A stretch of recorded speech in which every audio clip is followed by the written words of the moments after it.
The story began with a strange and intense scene. A boy was standing in the middle of a place that looked like it was falling apart. All around him, buildings started to break down, as if the world itself was collapsing. The sky and air were blurry, filled with smoke and haze. The boy stared at his hands with wide eyes and felt shocked. In his mind, he thought he had returned to a place he had seen before. He remembered it clearly and thought he was back again at twilight, standing on a floating island covered in drifting smoke. The buildings around him had a Western style, but they were old and broken, as if no one had lived there for a very long time. Everything looked abandoned, silent, and empty. Suddenly, something unexpected happened. The boy saw a man standing in front of him. The man had blonde hair, a strong body, and eyes that were glowing strangely. He looked serious and powerful. With a sharp and commanding expression, the man told him to come closer. He said that he was waiting at the edge of the abyss, a deep and dangerous place. The moment felt unreal, like something out of a dream. Then the scene changed. The boy's eyes opened wide as he woke up suddenly from his sleep. He lay in bed, breathing deeply and trying to calm down. He felt confused and whispered to himself that it had been that strange dream again. While he was still thinking about it, he heard his mother's voice calling loudly from another room, reminding him that he would be late. She shouted his name, Sora. He replied quickly that he understood, but in his mind, he was still thinking about the man from the dream. Something about that person felt familiar. Sora had a strange feeling that he had seen him before in real life. Sora went to the bathroom and stood in front of the mirror. The mirror was foggy and covered with smoke from the hot water, so he wiped it with his hand until he could see his reflection clearly. While brushing his teeth, his mind was still thinking about the dream. He wondered what the abyss was. He thought maybe it was just a result of studying too much lately, and that his tired mind was making things up. He could not get the dream out of his head. As Sora stood there, lost in thought, his father came out of the bathroom. His father had just finished taking a shower and was rubbing his wet hair with a towel. With a friendly chuckle, he told Sora that he had overslept. Sora felt annoyed and replied with frustration, saying his father should not treat him like a little kid because he was already 15 years old. His father just laughed and told him that it did not matter because he still had a strong body. To prove it, he proudly showed off his muscles. Sora quickly looked away and said he did not want to see that, calling it gross. Then, he picked up a bottle and joked to himself that he wished he did not have to see his dad naked every morning in such a small apartment. His father, still cheerful, promised that one day he would buy a big house and let Sora live there. He added that when that happened, Sora and his younger brother Riku would finally have their own rooms. With his mouth full of water, Sora replied that his father had been saying the same thing for the past 5 years. His father just laughed again and said that their life had become much more fun after they joined the self-defense force in the army. Despite the teasing and small frustrations, there was warmth in their exchange, showing that their bond was strong even in their modest home. As Sora continued with his morning, he started thinking quietly to himself. He remembered that it had already been 3 years since his big brother joined the self-defense force. That memory made Sora think about his own future. He planned to join the army too, someday. He knew that when that time came, he would have to say goodbye to the lively and warm daily life he had now. He thought about his dad, who was a little unreliable but always full of energy and loved to joke around. He also thought about his mom, who sometimes looked scary and loud, but deep down, she really loved them all. Then Sora sat down at the dining table and let the peaceful moment sink in. He felt happy, like everything was just right. He wished this kind of life could stay the same forever. But deep inside, he also knew that the world would not stay like this. He had always believed the world would end someday, but what he never expected was how it would happen. Suddenly, the scene shifted again. Sora found himself standing in front of a massive structure called Tower Advent. The tower was tall and mysterious, and something about it gave him an uneasy feeling. He looked through a large glass window at the base of the tower, and quietly said to himself the numbers 0101, almost as if trying to understand something he did not fully remember.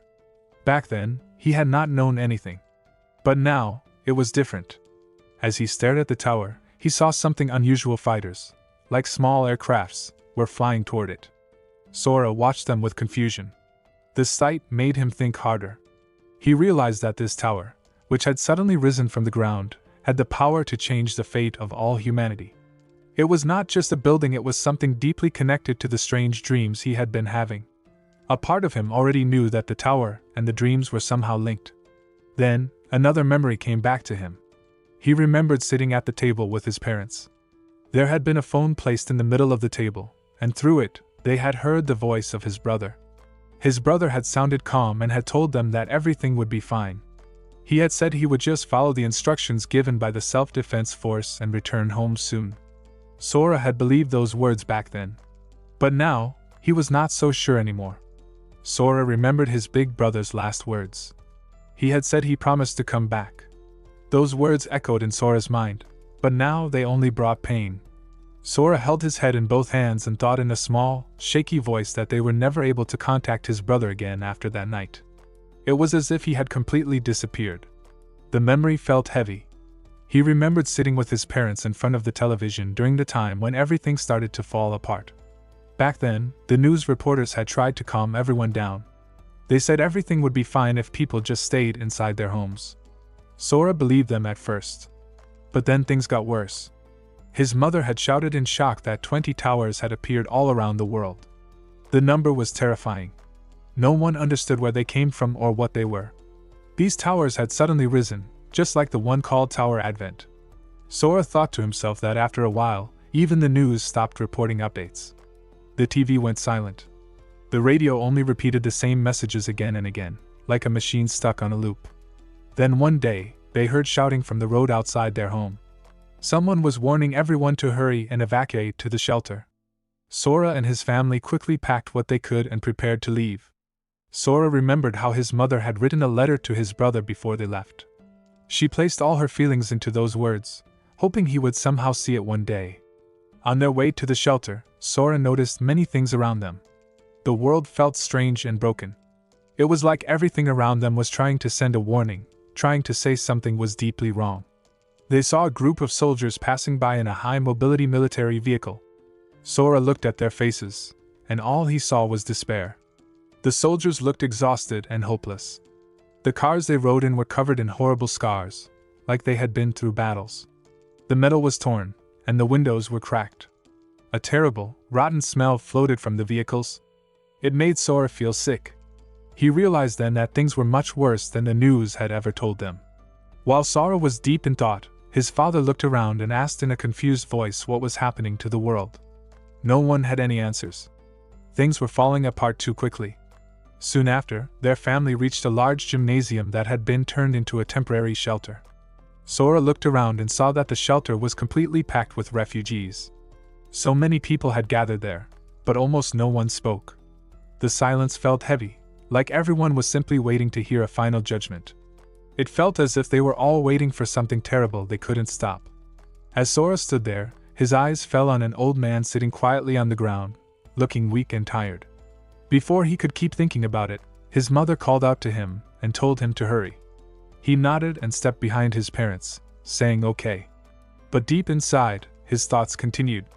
Even in that heavy silence, there were always people who caused trouble. Some people just wanted to be noticed, to prove they still existed. Then, something happened right in front of him. A man suddenly grabbed a young boy by the arm and shouted at him angrily, accusing the boy of stealing his bread. The child, scared and trying to defend himself, shouted back that he had not stolen anything. He said everyone had been given one piece of bread and that the man had already eaten his share. But before the boy could finish speaking, the man struck him hard. The hit was loud and cruel. People all around the shelter started whispering in shock. One person said the man had hit the child. Another person urged someone to step in and stop it. But no one moved. Then the man bent down, still wearing a dark and twisted smile. He snatched a piece of bread from the boy's hand and leaned in close to the child's face. With a cruel smirk, he told the boy that now he was full, so it should be okay for the man to borrow the bread instead. It was clear the man did not care about fairness or kindness. He just wanted power, even if it meant bullying a child during a time of crisis. The young boy, with his face covered in sweat and pain, nodded slowly while clenching his teeth. Tears filled his eyes. The man in front of him looked pleased and spoke with a cruel kind of joy, saying that the bread now belonged to him until the boy died. He added that the child probably would not survive for more than a few days anyway. The boy could not hold it in anymore and began crying loudly, his voice echoing in the crowded shelter. At that moment, Sora's father stepped forward. He calmly but firmly placed a hand on the man's shoulder and asked him in a sharp voice what he was doing. The man turned his head and looked at him with a mocking smile. He told Sora's father not to worry about someone else's problems and called him a geezer. But Sora's father was not afraid. He raised his voice and demanded that the man return the bread to the child. The man grew angry and clenched his fist, clearly getting ready to throw a punch. But before he could strike, Sora's father moved first and punched him straight in the face. The man flew back and hit the ground hard, groaning in pain and frustration as he clenched his teeth. Without hesitation, Sora's father bent down, picked up the piece of bread, and handed it gently to the crying boy. He told him to take it. The boy, still sniffling, looked up at him with eyes full of gratitude and softly thanked him. Meanwhile, the man who had been knocked down slowly pushed himself off the floor. His face was twisted with rage as he shouted angrily. Sora's father stared at him with cold eyes as if giving a warning without saying a word. The man stood up, brushed off his clothes, and hissed a single word, telling him to remember this moment. It was a threat. Sora, watching everything, called out to his dad in confusion. His father glanced sideways, still keeping an eye on the man, and told Sora not to worry. He said he would keep watching that guy closely from now on. Even in a place meant for safety, danger could still hide in the hearts of people. Sora stared at the man who had hurt the boy earlier. He burned the man's face into his memory and swore he would never forget it, even if he died. The man's name was Kagawa Eiji. Sora remembered him from the past. He was the same person who used to enjoy bullying him. In Sora's eyes, he was nothing but trash. While Sora was lost in these dark thoughts, something unexpected happened. A soldier suddenly burst into the gym, looking panicked. He shouted loudly that there was an emergency and told everyone to evacuate immediately to the high-mobility vehicle behind the shelter. One of the men in the shelter, confused, adjusted his glasses and asked why they had to leave. The soldier looked serious and said it was confidential, and that he could not give them any more information. This only made the man angrier. He murmured in frustration and then shouted loudly, demanding answers. He reminded the soldier that they had been locked in the shelter for 2 days without any proper explanation. Now, they were being told to leave without a reason. He threw his bag on the floor in exhaustion and asked angrily why people even paid taxes if this was how they were treated. As the argument continued, a strange and chilling voice echoed through the shelter. Everyone turned their heads toward the sound with shock and wide eyes. It was something unnatural.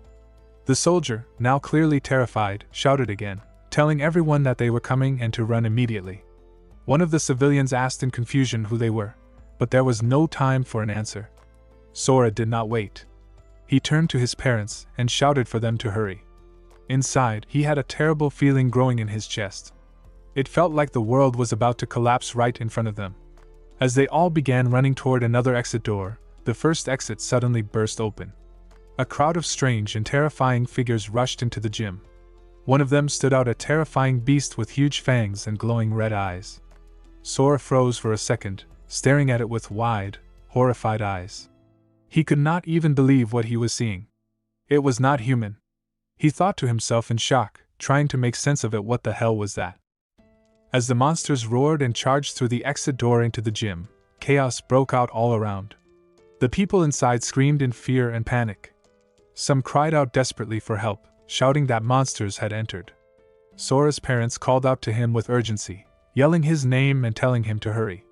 But everything was moving too fast.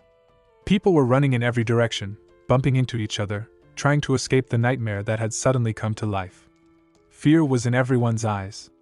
Sora, frozen for a moment, looked around with wide eyes and shouted that he could not make it to the car now. He told his parents to go ahead without him. Inside the evacuation car, people were shouting angrily. They were scared and wanted the doors closed immediately.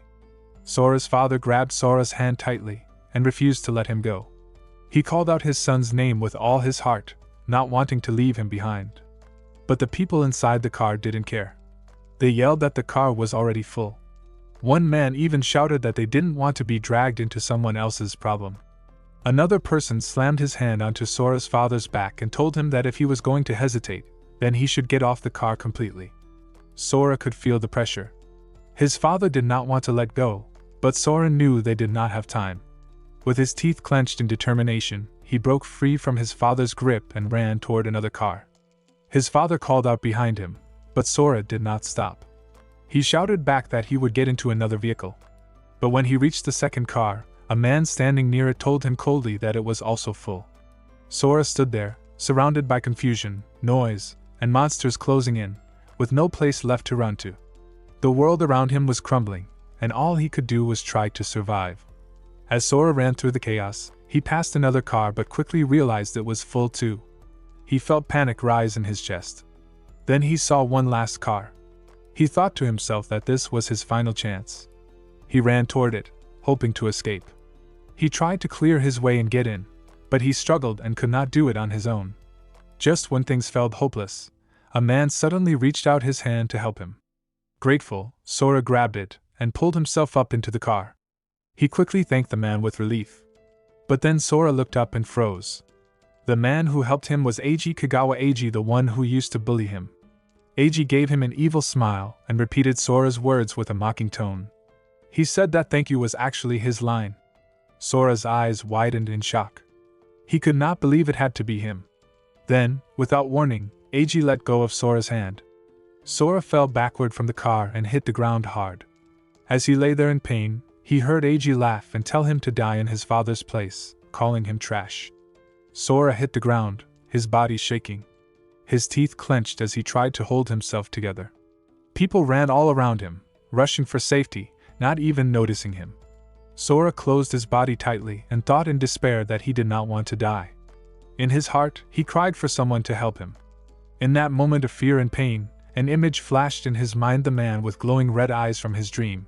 Sora suddenly remembered that strange dream. He thought of the words the man had said at the end of the dream. He had said, at the end of the abyss, "I'll be waiting for you." That voice echoed in his memory. Then everything became silent. Sora slowly opened his eyes wide. He looked around with confusion. He whispered to himself, wondering, was that a dream? And where was he now? As Sora was lost in thought, something suddenly came at him from the side. A goblin had attacked him. Sora quickly dodged with a surprised smile on his face, though fear was already creeping in. He thought to himself with confusion monsters were chasing him, but where were his mom and dad? Why was he alone in this place? Was this hell? Had he died? He kept running as fast as he could. But the goblin was not giving up. It threw its weapon at him, and the sharp object struck him. Sora felt pain shoot through his side and cried out in his thoughts that it hurt. He turned his head quickly, looking around, and asked himself why the monsters were only chasing him. The goblin rushed toward him again with wild speed. Sora's heart pounded. He turned and ran forward again, fists clenched in fear. He could not understand anything that was happening. He thought about the huge tower that had suddenly risen from the ground earlier. It had changed everything. Then he remembered Eiji, the man who had bullied him in the shelter and pushed him out of the evacuation car. Anger filled his chest. And then his thoughts turned toward the mysterious man from his dream, the one who had spoken about the abyss. Now, real monsters were coming after him, with no escape in sight. Sora gritted his teeth and cursed his situation. He could not believe how everything had changed in an instant. He clenched his fist tighter and shouted with anger as he grabbed a stone from the ground. With his body trembling and rage taking over, he turned toward the goblin and screamed that they should all die. He threw himself forward with all the strength he had left, holding the stone in his hand, ready to fight. Sora slammed the stone down hard on the goblin's head. The monster fell to the ground with a loud thud, and blood quickly spread around its body. Sora dropped to his knees beside the dead creature, breathing heavily and shaking. He thought with relief that he had survived. As he stared closely at the goblin's lifeless form, he noticed something strange. It looked like a monster from a video game. Then he saw something else. There were strange black marks on the goblin's chest, and he wondered if they were runes. Suddenly, something very strange happened. Sora gasped in shock as he saw a glowing black stone slowly rise from the goblin's chest and float in the air. His eyes widened as he watched it. He asked himself what it was. Then, without warning, the black stone shot forward like a bullet and embedded itself into his body. He cried out and clenched his teeth as pain hit him. But something was changing. Sora noticed that the wound he had received earlier was healing quickly. He was stunned. Not only was the pain fading, but he felt different, stronger, faster. He looked at his hands and thought with disbelief that his body had become more powerful. He wondered if defeating enemies could make him stronger, just like in video games. He stood up, still breathing hard, and picked up the goblin's weapon. It was not much, but it was better than nothing. As he turned away from the body, he thought to himself that there might be more monsters hiding on this small island. He needed to stay alert. He decided to check the area carefully to avoid another surprise attack. After some time passed, Sora carefully looked around the floating island again. He thought to himself that he had already walked around the whole area once, and there were no more monsters nearby. Then, his eyes landed on a door. It was broken and made of stone. He wondered if that door was the only way to leave the island. He walked toward the edge of the island and looked around. All he could see was smoke floating thick in the sky. It gave everything a strange and mysterious feeling. Then he noticed something unusual: stairs made of floating stone, hanging in the air. His eyes widened with surprise and worry. He thought the stairs looked dangerous and risky. Sora began walking on the floating stairs, one careful step at a time. He held the goblin's weapon tightly and moved forward. As he climbed, he thought that it felt like the kind of place where monsters might hide in a video game. But unlike a game, he reminded himself that if he fell, he would not respawn. He admitted to himself that he did not have the courage to test if this was just a dream or an actual game world. Finally, after walking a long distance on the dangerous path, Sora reached the end of the stairs. A door stood in front of him, and he felt relief. He told himself that he had made it. These strange stairs had led him here. He stepped through the cave, still gripping weapon tightly in case of danger. As he entered, he noticed a wooden candle burning softly in front of him. The small flame flickered in the darkness, and he stared at it with confusion. He had no idea why a candle would be burning in such a strange and empty place. Sora stepped through a mysterious door and found himself standing inside a dark cave. There was a wooden candle flickering nearby, giving off a faint glow. As he stood near it, his eyes were drawn to a large stone with strange characters carved into its surface. He placed his hand on the stone, and although he had never seen such writing before, the meaning of the message suddenly entered his mind like a whisper. The stone said that the fragment belonged to the inscriber, and that if someone could gather all the fragments, they would be allowed to leave the abyss. Sora stood there with a confused look on his face, wondering if this strange place was truly the abyss everyone spoke of. But as the realization sank in, he smiled with determination. He believed that if he could collect all the fragments, then he would be able to escape this dark place. That thought gave him a new sense of purpose. He became excited and full of energy. Sora then placed both his hands on the large stone door ahead of him and pushed with all his strength, trying to open it. While doing so, he remembered the monster he had fought earlier and told himself that it actually was not that strong. He began to believe that if he stayed calm and focused, he could make it out of the abyss alive. With enough pressure, the door slowly began to open from both sides. As he walked through, he noticed how the abyss was built like a tower, with different floors. He remembered that the first floor had been about 900 square meters in size, and the monster he faced there had the number 1 engraved on its body. The second floor, where he was now, was almost double that size, around 1800 square meters, and the monster here had the number 2 engraved on it. This made Sora realize that each floor was larger and more difficult, and each monster stronger than the last. On the third floor of the abyss, Sora noticed that the space had grown even larger, about 3,600 square meters. This time, there were 4 monsters, but only one of them had the number 3 engraved on its body. That was how he discovered something important. The special monsters with numbers carved into them were the only ones that carried the fragments. These fragments were the key needed to move on to the next level. He realized that as he climbed higher through the abyss, the floor sizes kept doubling, the number of monsters kept increasing, and the strength of those monsters grew much greater. This made his journey more dangerous with each step forward. As Sora opened the next door and looked out at the floor ahead, he stood among the dead bodies of monsters he had already defeated. He thought about how much harder it was getting to find the monsters with the number keys.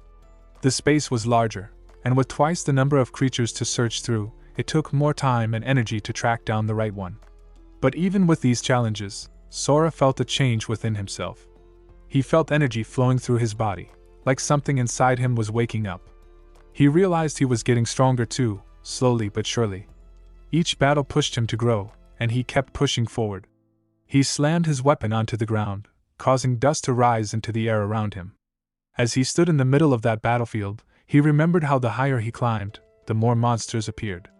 But now he had become powerful. He even fought and defeated the same monster that had once attacked the shelter on the 12th floor, a monster that had been feared by many.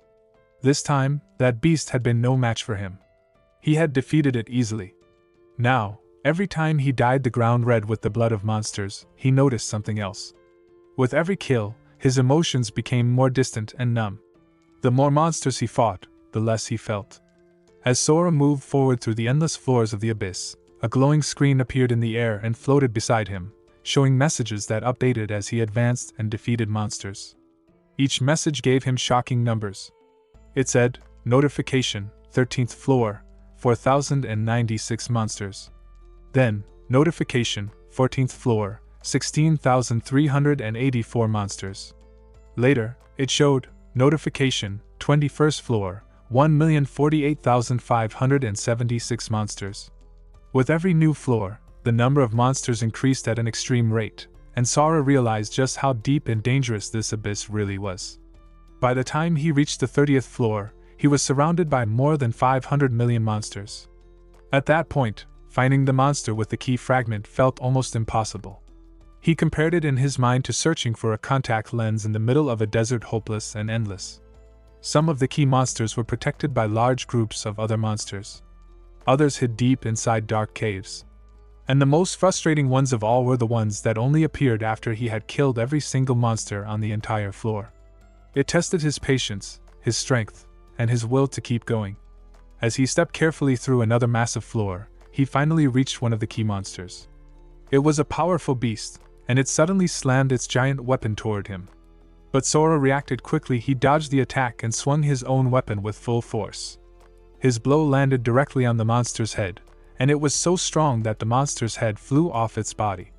Blood splashed around him as the huge body collapsed to the ground.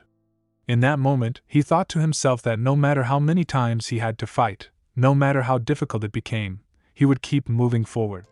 With that thought burning in his heart, he opened another door and stepped onto the 42nd floor of the abyss. The glowing screen returned again and displayed something truly unbelievable.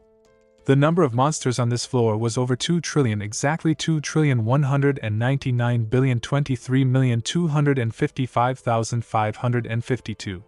Sora stood there as a wave of monsters rushed toward him. Instead of fear, he felt excitement rising in his chest. As they charged at him, he laughed and shouted in a cheerful voice that this was great. A huge dragon-like monster flew across the sky, its wings spreading wide above the dark land. Sora looked up at it and thought to himself how many years might have passed since he first entered this place. But in truth, time had lost all meaning for him. He could no longer tell if days or years had passed. In the abyss, only two things remained: death and killing. That was the only life he now understood. Meanwhile, Sora sat silently near a wall, slowly scratching it with his finger, lost in his thoughts. The rough surface of the wall was marked with his carvings, likely reminders of the monsters he had fought or the fragments he had collected. Suddenly, he heard loud sounds, the growls and footsteps of monsters approaching. He turned his eyes toward them and saw a swarm of beasts rushing toward him. But Sora didn't panic. The moment they came close, he stood up, swung his weapon with great power, and killed them all with smooth, practiced movements. As he landed back on the ground, surrounded by dead bodies, he thought to himself that this had become his entire world: monsters dying and him killing them. He bent down and picked up the head of one of the fallen monsters. Holding it in his hands, he murmured to himself, wondering what number this one had. It had become a routine, checking each body to see if it was the key. Then he slowly walked back toward the same wall he had been carving earlier. Looking closely at the scratches he had made, he said quietly that it should be around here. He began carving again and said to himself that it was about time he found the key. His words were calm but carried the weight of endless searching and fighting. The scene then shifted to a powerful moment. Sora now stood face to face with a massive monster, one unlike any he had fought before. It looked strong, dangerous, and different from the others. They both stood still for a moment, ready to fight. Sora held his weapon tightly in both hands, his eyes fixed on the beast. He looked at the creature and spoke with calm but serious strength. He told it that it looked flashy and asked if it was the key. As the intense battle continued, the large monster in front of Sora suddenly moved one of its sharp, nail-like legs toward him, aiming to strike him down. But Sora was fast and experienced. He quickly dodged the attack just before the monster's legs slammed into the ground with great force, shaking the earth beneath them. The ground cracked slightly from the impact. Without wasting a second, Sora rushed forward and attacked the monster. While doing so, he thought to himself that no matter how strong these creatures seemed, it always ended the same way. He swung his weapon with deadly precision, and it struck the monster with great power. The creature was killed in a single blow, and its body broke apart into many pieces, which scattered across the ground. Sora stood tall on top of a pile of stones and monster remains, his expression calm but full of tiredness. As he looked down at the broken parts of the monster, he thought that all these beasts, who believed they were stronger than him, always died with just one strike. He told himself that power meant nothing to him anymore. It no longer impressed him. He then clenched his fist tightly, feeling a mix of anger and exhaustion build up inside him. He quietly murmured to himself, asking where the key was. Then, unable to hold back his frustration any longer, he shouted into the empty space, demanding the key to the 42nd floor to come out. He yelled that he was sick of this endless search and tired of the same cycle repeating again and again. His voice echoed across the battlefield.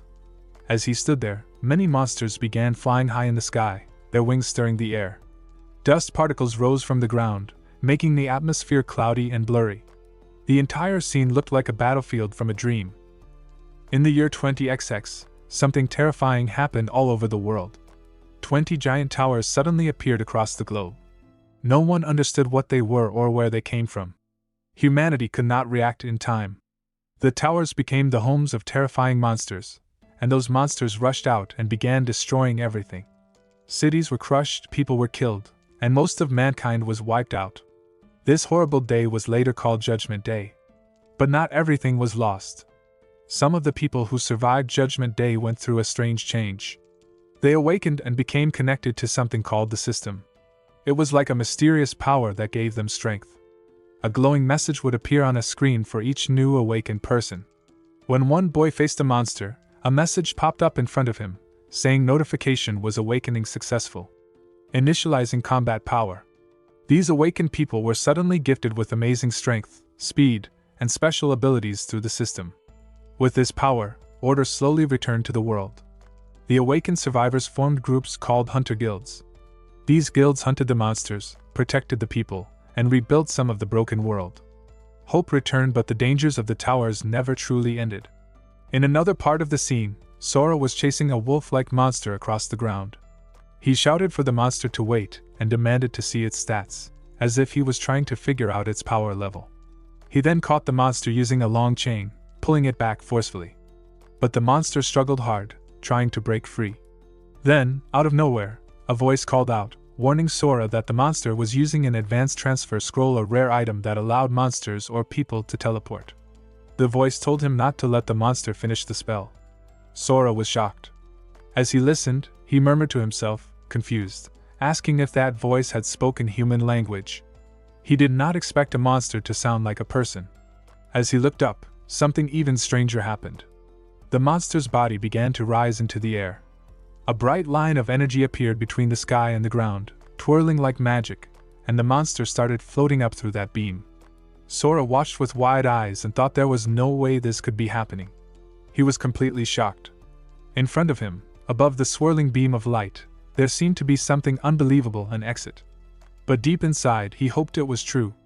With determination in his eyes, he bent his knees and prepared himself.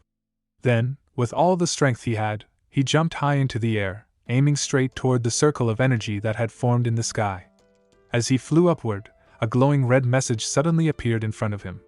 It said, "Warning, Abyssal Summon cannot transfer more than 2 beings." But Sora did not stop. More and more screens floated around him, trying to block his way.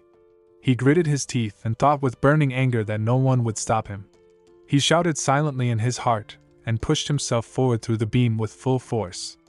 At the same time, far from the abyss, in a place near Earth's city, the scene changed. Many monsters were flying through the sky, filling the air with chaos and fear. There was a young woman with red hair. Her name was Yusanazaki, and she was a level 19 awakened. She ran as fast as she could, her heels clicking loudly against the ground, while fear filled her heart. She thought to herself that she could not let the monsters keep chasing her. But her escape did not go as planned. Suddenly, her foot got caught in a thick rope-like bush, and she tripped forward, falling hard to the ground. She looked with wide, frightened eyes and realized she was in danger. She muttered to herself that this situation was really bad. Then, a deep voice reached her.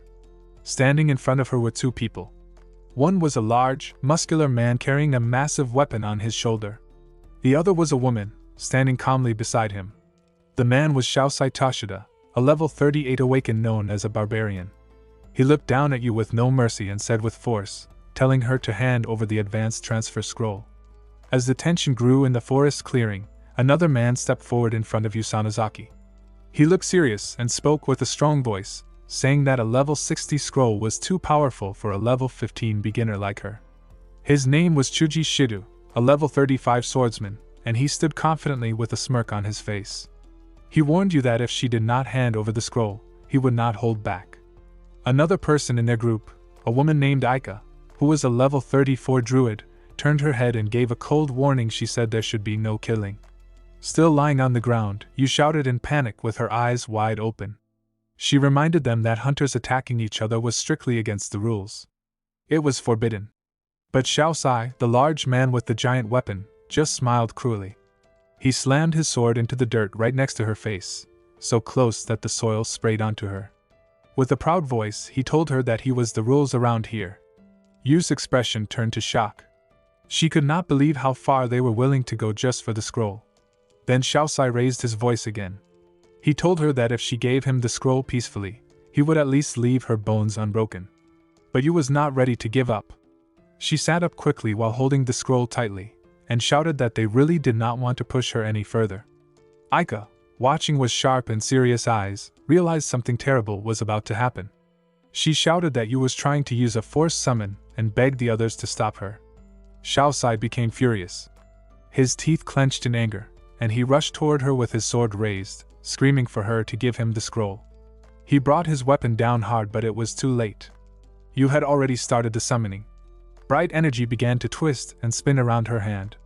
A powerful magic circle opened, glowing with sharp light. Shousai's eyes opened wide in shock as he realized it was not a normal skill, it was a teleportation circle.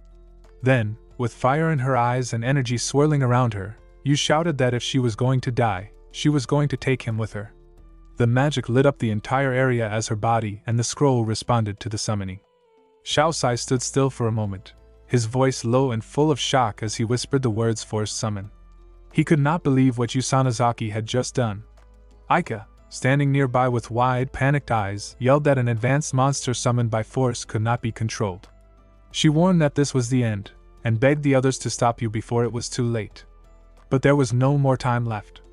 Chuji rushed toward Yu, planning to attack her and stop the summon, but Yu's eyes were glowing with fierce energy. She shouted with pure anger, telling him to die. Suddenly, a large glowing circle formed in the air and connected directly to her hand. A powerful beam of light shot out from the circle, blasting Chuji backwards through the air. He crashed into the ground with great force. Shousai turned to Aika and spoke with worry. He said that the energy he just felt was dangerous. This situation was really bad. Then, all at once, the teleportation was completed. A wave of bursting energy exploded in the area. Chuji shouted that it had shown up. And there, in the middle of the circle, where Yusanazaki once stood, a monster had now appeared. It had the shape of a huge wolf. It was a Cerberus, and it was level 3. Chuji did not take it seriously. He looked at the monster and laughed, speaking in a mocking tone. He said it was just a level 3 Cerberus and act careless. One of the men from the group looked at the Cerberus monster and laughed. He picked up a bone and tossed it toward the creature like it was just a playful dog. He joked and said the monster looked cute and harmless, not fierce at all like he had expected. Chuji also made fun of the situation. He teased Yusanazaki, saying that this weak monster was what she had risked her life to protect. He called it a joke and laughed at her choice. Yusanazaki sat on the ground, feeling disappointed and confused. She looked at the Cerberus and softly asked herself why this had happened. She couldn't understand how everything had gone so wrong. But suddenly, something terrifying and unexpected happened. Without warning, the Cerberus shattered into bloody pieces, its body torn apart. Blood splashed across the ground. Everyone froze. Behind the spot where the monster had just stood, a man stepped forward from the smoke and blood. It was Sora. His presence was filled with powerful energy. He walked calmly toward Usanazaki, who was still sitting on the ground in shock. She stared at him, trying to speak, her voice shaking. She began to say something but could not finish her sentence. Shaosai looked at the figure in disbelief. He asked what the hell just happened. Chuji was confused and asked if this was a humanoid monster. They had never seen someone like Sora before, someone who appeared out of a summon instead of a beast. Sora slowly turned his head toward them. His face looked calm but serious. He simply said, "I am free." Then he suddenly shouted with joy, lifting his arms into the air. He smiled wide, his face full of happiness, and looked up at the sky. He declared with excitement that he had finally escaped that place, the abyss. The scene began with Shaosai feeling frozen in place, shocked just from hearing a terrifying laugh. Aika stood beside him, eyes wide in fear as she covered her face, trying to endure a powerful gust of wind. She cried out, overwhelmed by the pressure, asking who could possibly be causing such a force. Through the chaos, they saw a figure standing calmly before them. It was Sora. Aika looked at him with a mix of confusion and disbelief. Suddenly, Sora stepped forward and grabbed Aika by both shoulders, his voice desperate as he asked if this was really Earth. Aika, her voice shaking, confirmed that it was. Upon hearing her answer, Sora felt an immense relief wash over him. With a joyful expression, he exclaimed that he had finally made it back. Then, noticing their strange outfits, he asked if they were doing some kind of cosplay. His question clearly irritated Chuji and Shaosai, who glanced at each other with frustration. Before anyone could respond, Sora warned them not to mock the Koshu Guild Tiger's roar, calling them punks. As he spoke, Shaosai and Chuji charged at him, swinging their swords with full force. But even as their blades made contact, they did no damage. Sora stood completely unhurt. His eyes lit up with a glowing rage as he turned toward them. Shaosai stepped back, horrified, and muttered that Sora was a monster. The word repeated in Sora's mind, monster. It echoed with confusion and disbelief.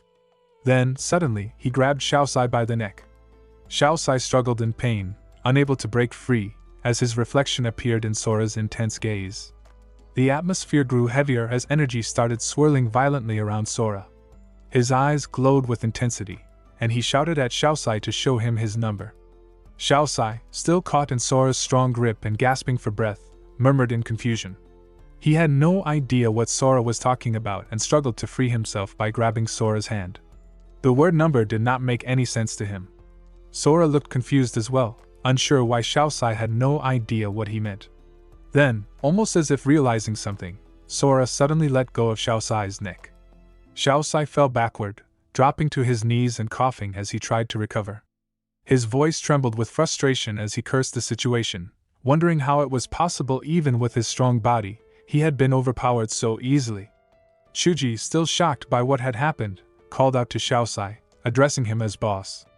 But Sora coldly told them both to get lost. As Shaosai and Chuji started walking away, Shaosai turned his head with a glare full of hatred and anger, shouting that Sora would regret this. After they left, only Sora and Usanazaki remained in the area. Yu stood still, staring at Sora's back with a mixture of fear and awe. She noticed the raw strength he carried and the terrifying scars that marked his body. Her eyes widened as her thoughts raced. She wondered if Sora could be some kind of demon summoned from the abyss using a transfer scroll.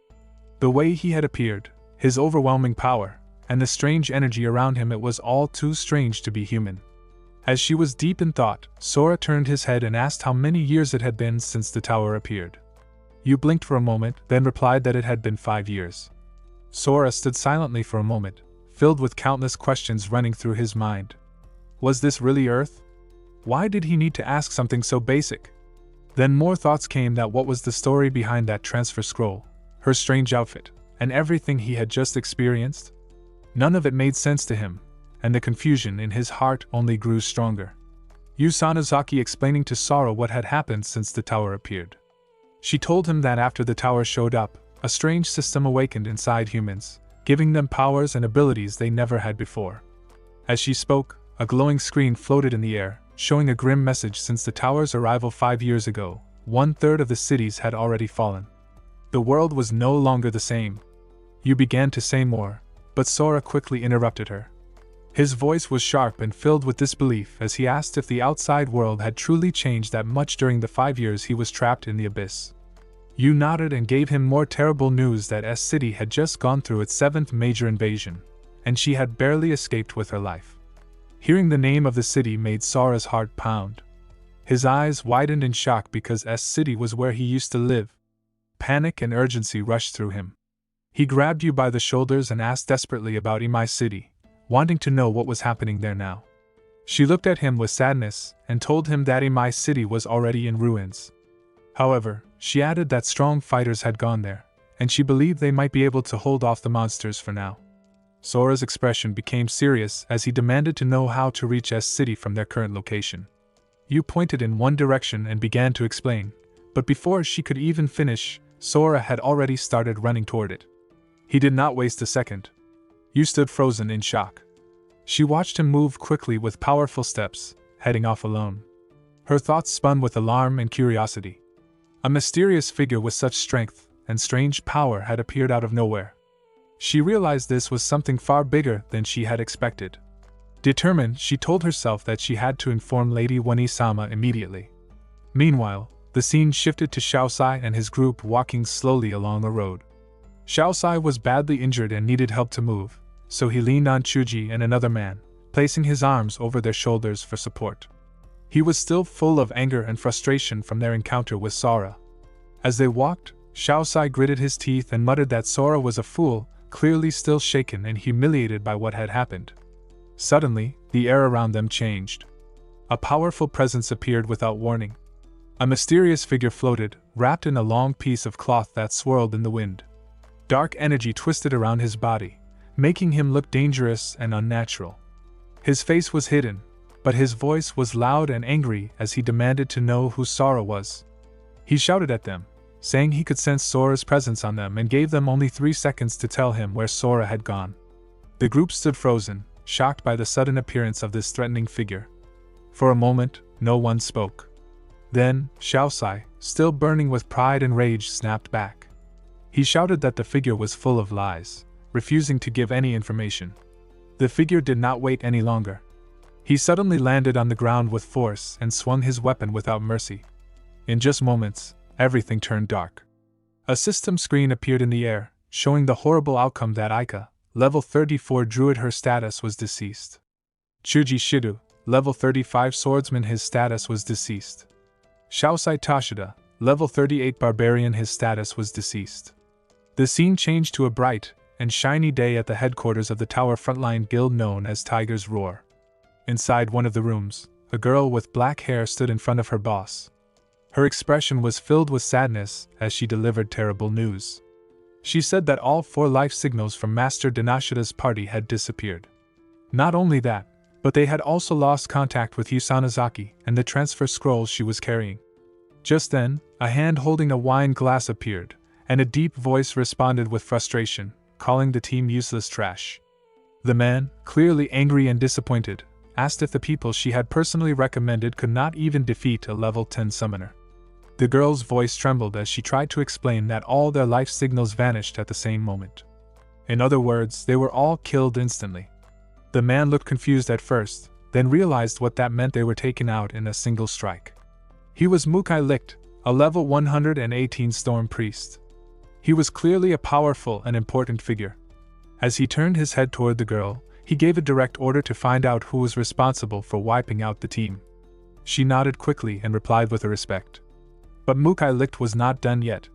He stood up from his chair and gave another command, saying that no matter what, they had to capture Yusanazaki and make her explain everything to that person. Again, the girl obeyed with a firm response. Mukai Licht walked toward a large glass window, put his hands in his pockets, and looked out over the city.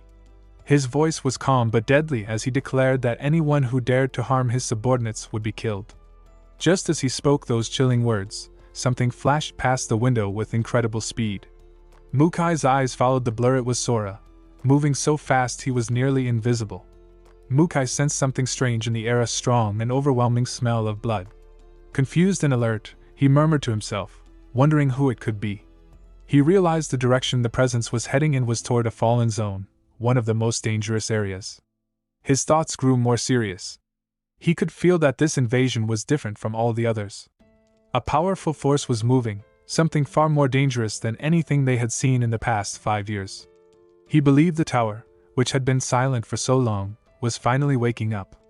Realizing how serious the situation had become, Mukai turned quickly and gave an urgent order to all search squads. He told them to fall back immediately because they were now facing a full-blown crisis.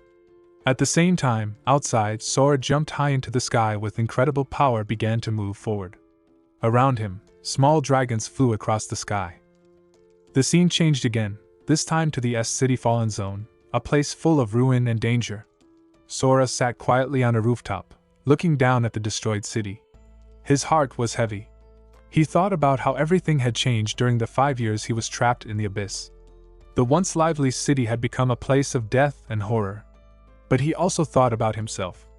In those 5 long years he had changed too. He had grown stronger, forced to survive in a nightmare world. He remembered the pain and darkness of the abyss, how he had nearly lost his humanity. He used to be a coward, someone who feared monsters and danger. But the struggle in the abyss had sharpened him. He remembered the moments when he had to eat raw meat to survive, blood dripping down his face, and his eyes glowing red like a beast. He had come close to becoming something less than human. But even in that darkness, there was one thing that kept him from losing himself completely: the memory of his family. With tears in his eyes, he thought about them. Those thoughts gave him the strength to hold on. Just then, a small flying monster appeared near him. Without any fear or hesitation, Sora killed it with a single hit. He looked at it, and thought that the monsters which once terrified him were now nothing more than weak creatures. He had truly become something stronger. He stood up, began to run forward with full determination, and thought with a pounding heart, "Dad, Mom, brother, please be safe." Sora finally reaching S-City. He looked around in silence, filled with deep thoughts. Once, this city had been full of life, a busy and happy place. But now, it was completely ruined. Buildings were broken down and cracked, as if a giant earthquake had hit everything. As he climbed the stairs of a building, he noticed something strange. Even though the city was damaged, there were no signs of monsters killing people recently. It was clear to him that since the evacuation, no one had been living there anymore. Sora reached the door of an old apartment and opened it. But before he could unlock it, the weak door broke down and crashed to the floor. He stepped inside slowly, his eyes scanning the familiar but broken room. The walls were cracked, the air was quiet, and everything seemed frozen in time. He spoke to himself in a low, emotional voice. He said he was home. Even though he knew no one would be waiting there, he had still come. This apartment was filled with his happiest memories, and he just wanted to feel close to them again. As he walked further inside, something on the table caught his attention. It was a small piece of paper. He turned toward it with confusion, not expecting to find anything. When he read the words written on it, his heart trembled. It was a message left for him, clearly written by someone in his family. The note said that everyone else believed he was dead, but his mother and another family member never gave up hope. They had returned to this destroyed place, brought back all his old things, and set up the room just like before. The message said they were waiting for him. Sora softly murmured to himself, realizing how much love his family had for him. Even when it was dangerous, they had risked everything to come back to this ruined place just to show that they still believed in him. Tears welled up in his eyes. Sora continued to look through the apartment where he had once lived with his family. He opened the cupboard and saw it was full of clothes. The letter said they had left his favorite clothes for him, in every size from small to mustard, just in case he returned at any time and needed something to wear. Inside a drawer, just like the letter said, he found a map. The note explained that it led to the 6th shelter. His parents had written that if he ever read this letter, he should come find them there. They said they would be waiting for him. The letter was signed with love from his dad and mom. Sora picked up a photo of his family. The old picture showed happier times, and as he held it close to his chest, tears started falling from his eyes. As he wiped his tears, he picked up a knife of steel and caught a reflection of his eyes on it. He stared into his own eyes and began to think seriously. He wondered just how strong he had become. Had he grown powerful enough to put an end to all the chaos in this broken world? Could he really fix this post-apocalyptic mess? He stood in front of the mirror. Now dressed properly, he started cutting his long, messy hair using the same blade. As he watched his reflection change into someone cleaner and sharper, he thought that maybe, just maybe, he could get back everything he had lost. His eyes were sharp with new determination as he looked at the map again. He told himself it was time to head east, exactly where the map pointed the direction of the sixth shelter. After some time, he arrived at a road that was completely blocked. Broken buildings had collapsed and fallen onto the path, creating a massive wall of rubble. He looked at it with frustration. The main road was no longer usable. But instead of giving up, he told himself that going straight ahead would still be faster. He was determined. Nothing would stop him from reaching his family now. Sora moved with incredible speed through the ruined city. He jumped high into the air, leaping from rooftop to rooftop like a blur. His movements were so fast and smooth that it felt like a strong wind passed each time he soared by. Meanwhile, on the rooftop of one building, two boys stood on guard duty. One of them took a sip from his drink and then suddenly stopped, looking confused. He asked if the other had heard that huge noise. His friend, not taking it seriously, laughed and said he was probably just imagining things from drinking too much. He complained that standing guard was the most boring job ever. But in the very next moment, something shot past them like a powerful gust of wind. The first boy's eyes widened as he pointed in the direction it had gone. He shouted in shock, asking what the hell that was. The second boy looked stunned and admitted he could not even see what it was. Just then, another boy ran up to them, breathing heavily while holding his phone. He said he had caught something on camera and asked if they had seen it too. When they looked at the screen, they saw an image of someone flying through the air. They realized it was a person, mid-jump, moving faster than they thought possible. In another part of the city, the scene changed to a dangerous road. A young girl sat on the ground, clearly terrified. Her eyes were wide with fear as she shouted at someone off-screen to stay back. She begged for mercy, saying she was only there to find food. Standing in front of her were three boys. One of them looked down at her and commented with surprise that there were still survivors in the no-man's zone. Another boy made a rude comment about her appearance, showing that their intentions were not good. One of the boys standing in front of her looked with greedy excitement, and said it had been a long time since they had seen a woman. Trying to act kind, he smiled and told her not to worry, claiming they were not bad guys. But his words did not match his actions. He stepped closer to the frightened girl and said they would take good care of her. The girl, with fear in her eyes, shook her head and said no. Ignoring her, the boy sat down beside her on the ground. He placed his hand on her shoulder and tried to calm her by saying she did not need to be scared. His tone became disgusting as he said it would be a waste not to use her body. The girl was terrified. She closed her eyes tightly and began crying, unable to move. At that exact moment, Sora arrived. He slammed his foot on the ground so hard that dust and debris floated into the air around him. His voice was full of anger as he looked at the scene and called them trash. He said it with frustration, knowing that even after all this time, people like this still existed. He called them scum. Hearing his voice, the boy turned around and shouted with irritation, asking who was there. He warned Sora not to get in his way or he would regret it. Then he ordered the two other boys behind him to attack. The two rushed towards Sora with their weapons raised, shouting at him. But they were no match for Sora's power. As one of them reached him, Sora slapped him with such strength that blood flew out of the boy's mouth. He collapsed instantly to the ground. The second boy tried to strike Sora, but Sora caught his arm easily. The boy looked shocked, unable to believe someone could stop him like that. In one smooth motion, Sora raised his knee and smashed it into the boy's face. The second boy also fell back, defeated and in pain. The boy who had tried to hurt the girl stood up from the ground, full of pride and fear. He unsheathed his sword and shouted with anger that he was part of the guild tiger's roar. He warned Sora not to lay a hand on him, saying the guild wouldn't stay silent if he was harmed. But while he shouted, the frightened girl took the chance to run away from there. Sora stood still, recognizing the boy. He murmured the boy's name, Eiji Kagawa. Then Sora asked him with calm rage if he did not even remember the face of the person he had once killed. He ran his hand through his hair while looking at Eiji with cold eyes.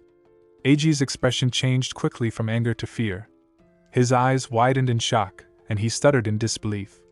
He asked if Sora was Makujima. Then he shouted that it was impossible.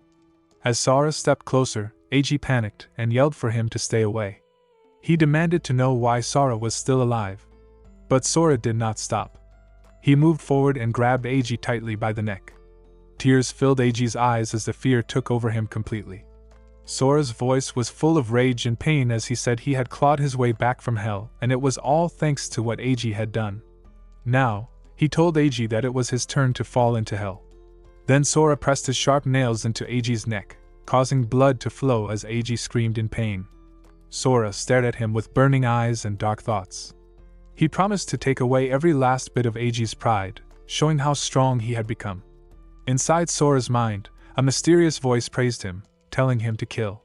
The voice encouraged him, saying he was the strongest and that everything would go just as he wanted. Sora finally confronted Eiji Kagawa, the person who had bullied him for years. As he held Eiji tightly by the neck, old memories rushed through his mind. He remembered the pain, the humiliation, and how powerless he used to feel whenever Eiji tormented him. He recalled the moment from the past when Eiji had once grabbed him by the throat and mocked him with a cruel smile, saying he bullied Sora because it felt good to crush someone so weak. Fueled by these painful memories, Sora's anger boiled over, and he gripped Eiji's neck tighter, declaring that now was the time he would pay everything back. Eiji's eyes widened in fear as he struggled to breathe under Sora's grip. But then, a flicker of conscience passed through Sora's mind. He suddenly let go of Eiji's neck, causing him to fall to the ground, gasping and coughing while clutching his throat. Sora stared at him, realizing something troubling. He was starting to act just like Eiji had acted in the past. He thought to himself that if he let someone like Eiji go free, others might suffer like he did. He did not want revenge to make him into the same kind of person. So, instead of killing Eiji, Sora made a clear decision. He told Eiji that even though Eiji had tried to kill him by pushing him in front of a truck, he would not kill him in return. However, he could not simply forgive him either. Eiji looked up in shock and asked what Sora was planning to do. Sora stood firmly and remembered all the unfair things he had suffered during those 2 years of being bullied. He then told Eiji that he would deliver 1 punch for every wrong done. 1 punch for bullying the weak. Another punch for trying to take his life. He said that if Eiji could withstand 4 punches, they would be even. As Sora stood in front of Eiji, ready to deliver justice through his fists, Eiji panicked and broke down. He admitted that he had been wrong and that everything was his fault. In fear, he begged Sora for forgiveness, saying that if he took even 1 punch from the current Sora, he would die. But Sora grabbed Eiji by the shirt and, with a calm but chilling voice, told him not to worry.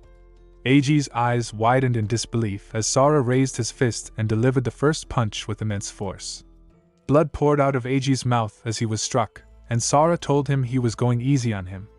Without giving Eiji a chance to recover, Sora announced the second punch and hit him again with just as much power. Eiji staggered, clearly in terrible pain, while the other 2 boys who had been watching froze in fear, unable to move or speak. Then Sora delivered the third punch, shouting it out, and once again struck Eiji down with brutal strength. After that third punch, Eiji could no longer stand.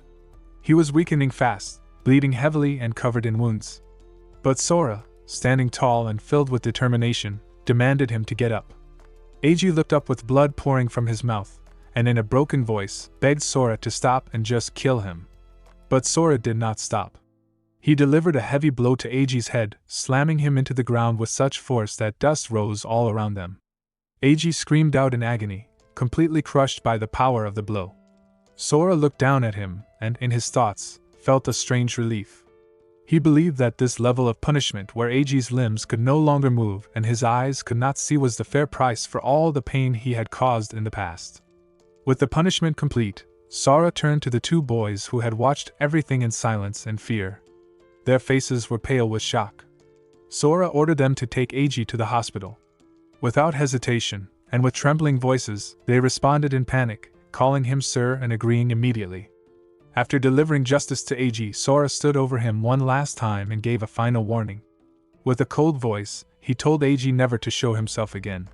Then, without another word, Sora jumped high into the air and moved forward, leaving the broken battlefield behind. His eyes were sharp and focused as he thought to himself that the trash had been cleaned up, and now it was time to move on. He was going home.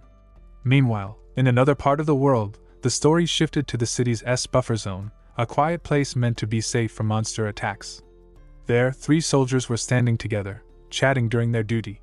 One of them complained, saying he wished he had been assigned to wall patrol instead. Another agreed, saying wall patrol was safer since they didn't have to deal with monsters the way they did. But the first soldier, sounding careless and joking, said the second one was just being a coward. He teased him, saying that if a monster showed up, he might panic and fall off the wall. Their light conversation was quickly cut off when their leader arrived. With a serious expression, he told everyone to stay alert because a monster could appear at any time.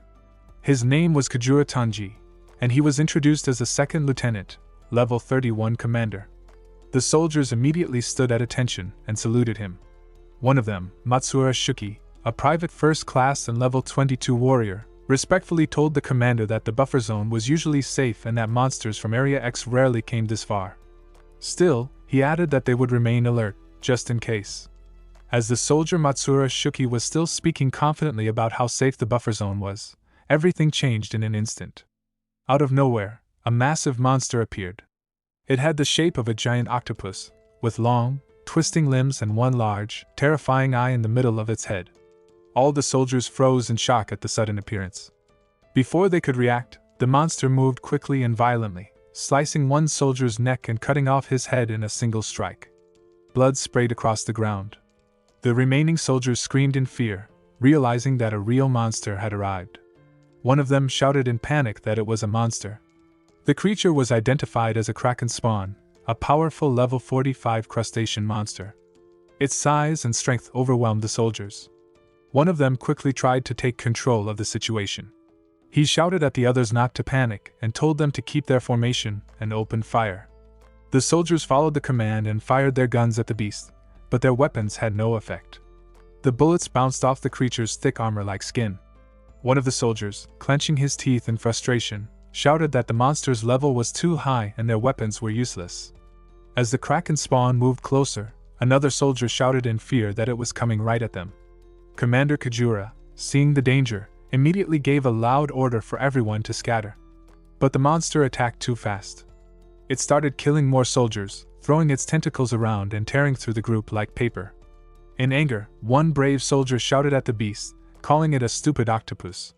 Filled with rage, he rushed toward the monster, screaming that he would take it down, even if it cost him his life. But just as the soldier got close to the monster, something strange happened. The kraken spawn suddenly stopped moving. It lowered its limbs and backed away slowly. The attacking soldier paused in confusion, and another soldier murmured in disbelief, asking why the monster had stopped attacking. He guessed that the monster looked scared. The soldiers were shocked but hopeful. One of them, feeling encouraged, shouted that he did not know what the monster was afraid of, but now was their chance to fight back. One of them took a bold step. He threw a large bag filled with explosives directly at the kraken spawn and shouted for it to die. The soldiers quickly moved back, creating distance between themselves and the monster. A massive explosion followed, shaking the area and filling it with thick smoke. The blast was loud and powerful, and for a moment, it felt like they might have won. One of the soldiers, with wide eyes, asked if they had finally killed the monster. But as the smoke slowly cleared, their hope turned to horror. The kraken spawn still stood there, completely unharmed. It had not taken any damage at all. The soldier who had asked the question fell back to the ground in shock and screamed in fear that the monster was totally untouched. The kraken then raised one of its large legs and aimed to crush the fallen soldier. Just when it looked like the end for him, someone unexpected appeared. Sora came flying through the air and landed directly on top of the monster's head. With a powerful strike, he slashed the monster, and blood sprayed from the wound. In an instant, the tide of the battle turned. All the soldiers stood frozen in place, their eyes wide with disbelief. One of them murmured in shock, realizing the truth. They understood now why the monster had stopped attacking before. It had been afraid of Sora. He was the reason it had hesitated. Sora then stood tall on top of the now dead kraken spawn. Its body collapsed beneath him, and blood spilled across the ground. After the intense battle with the kraken spawn, everyone stood in shock. Kajura Tanji, the second lieutenant, looked at Sora with wide eyes. He couldn't believe what he had just seen. That monster had come out of a huge explosion without a single scratch, yet Sora had defeated it with just one powerful blow. Kujira knew that only a few people in the world had that kind of S-class destructive strength. But even with all his experience, he had never seen anyone like Sora before. Deep inside, he made a promise to himself no matter what it took, he would find out who this mysterious warrior was. At that moment, a special message appeared on Kujira's screen. It showed the words about special skill which he used: reconnaissance, advanced, able to view target information. The closer the level, the more details can be seen. Kujira stared at the Sora, hoping to get some answers about him. But suddenly, his eyes widened in shock. The system gave him a warning. Another message appeared: system warning, show respect. Kujira's face turned serious and confused. He clenched his teeth in frustration as he realized something unbelievable: he could not see any of Sora's information. It was like Sora was on a whole different level, beyond the system's ability to read. At the same time, chaos broke out nearby. A group of soldiers rushed in panic. Kujira had collapsed due to warning and unable to detect. Several soldiers tried to lift him up, holding his arms. One of them asked what was wrong, while others shouted in fear that the second lieutenant had collapsed and a medic needed to be called immediately. While all of this happened, Sora calmly turned his gaze toward the injured soldiers. Then he looked at Matsura Shuki, the young private who had been brave during the fight. Sora called out to him and said he wanted to ask something. Without hesitation, Matsura nodded and replied with respect that he was ready to answer. Sora turned and asked him how far Refuge Area 6 was from their current location. Matsura, still shocked by Sora's strength, replied with wide eyes that it was about 50 kilometers to the north. But he quickly added that the path passed through Area X. Sora looked confused and asked what Area X was. Matsura explained that Area X was a special zone where they were trying to hold back the monster rush. To reduce the damage caused by monsters in other places, they were focusing the monsters in that one area. Many hunters were fighting inside Area X, facing dangerous monsters. He also mentioned that defeating monsters in that area gave rare item drops, which made it a valuable but risky place. Sora listened carefully and realized something important. He thought to himself that people could defeat monsters in the real world and get item drops, just like in a video game. It surprised him that the world had changed so much. He then asked Matsura how strong the monsters were in that area. Matsura told him that the monster they had just fought was level 45, and that was already a pretty tough opponent for most of the soldiers and hunters. Sora was surprised that they were struggling so much with just a level 45 monster. He thought it was strange because to him, that kind of monster did not seem very powerful.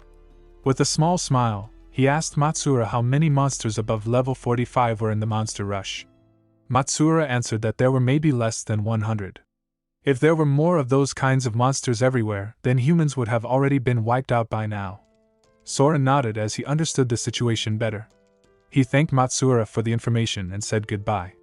He seemed calm and confident, ready to continue his journey toward Refuge Area 6, even if he had to pass through a dangerous zone filled with monsters. As Sora turned to leave, Matsura suddenly called out and asked him to wait. Sora stopped and looked back at him. Matsura looked nervous but determined. He said that what he was about to ask might be selfish, but he still wanted to say it. Then he gave a deep, respectful bow and asked Sora if he would be willing to go to Area X. Matsura explained that with Sora's strength, he could save many people who were fighting and struggling in that dangerous zone. His voice was full of hope. Sora calmly asked if going through Area X was the shortest way to reach Refuge Area 6. Matsura quickly nodded. Hearing that, Sora agreed to go. Matsura looked surprised and asked if that meant Sora was really going. Before he could finish his sentence, Sora interrupted and confirmed it with a nod. He added that on his way to Area X, any monster unlucky enough to face him would be taken down without mercy. His words were calm but full of confidence and strength. The scene then changed to later that day at the rear of the front line, inside a military camp. Kujira Tanji, the second lieutenant, was lying unconscious on a soft foam bed. He had collapsed earlier due to injuries from the monster attack. Matsura stood beside him, smiling in relief. When Kujira slowly opened his eyes, Matsura called out to him happily and said he was finally awake. Kujira wiped his face and sat up slowly. He asked how long he had been unconscious. Matsuura replied that it had only been about 10 minutes. Then he showed Kujura a small glass tube in his hand. Inside it was a shiny liquid. He explained that it was a recovery item dropped by the monster, and it had worked instantly to help heal Kujura. Kujura then asked about the man who had saved them earlier from the Kraken's spawn.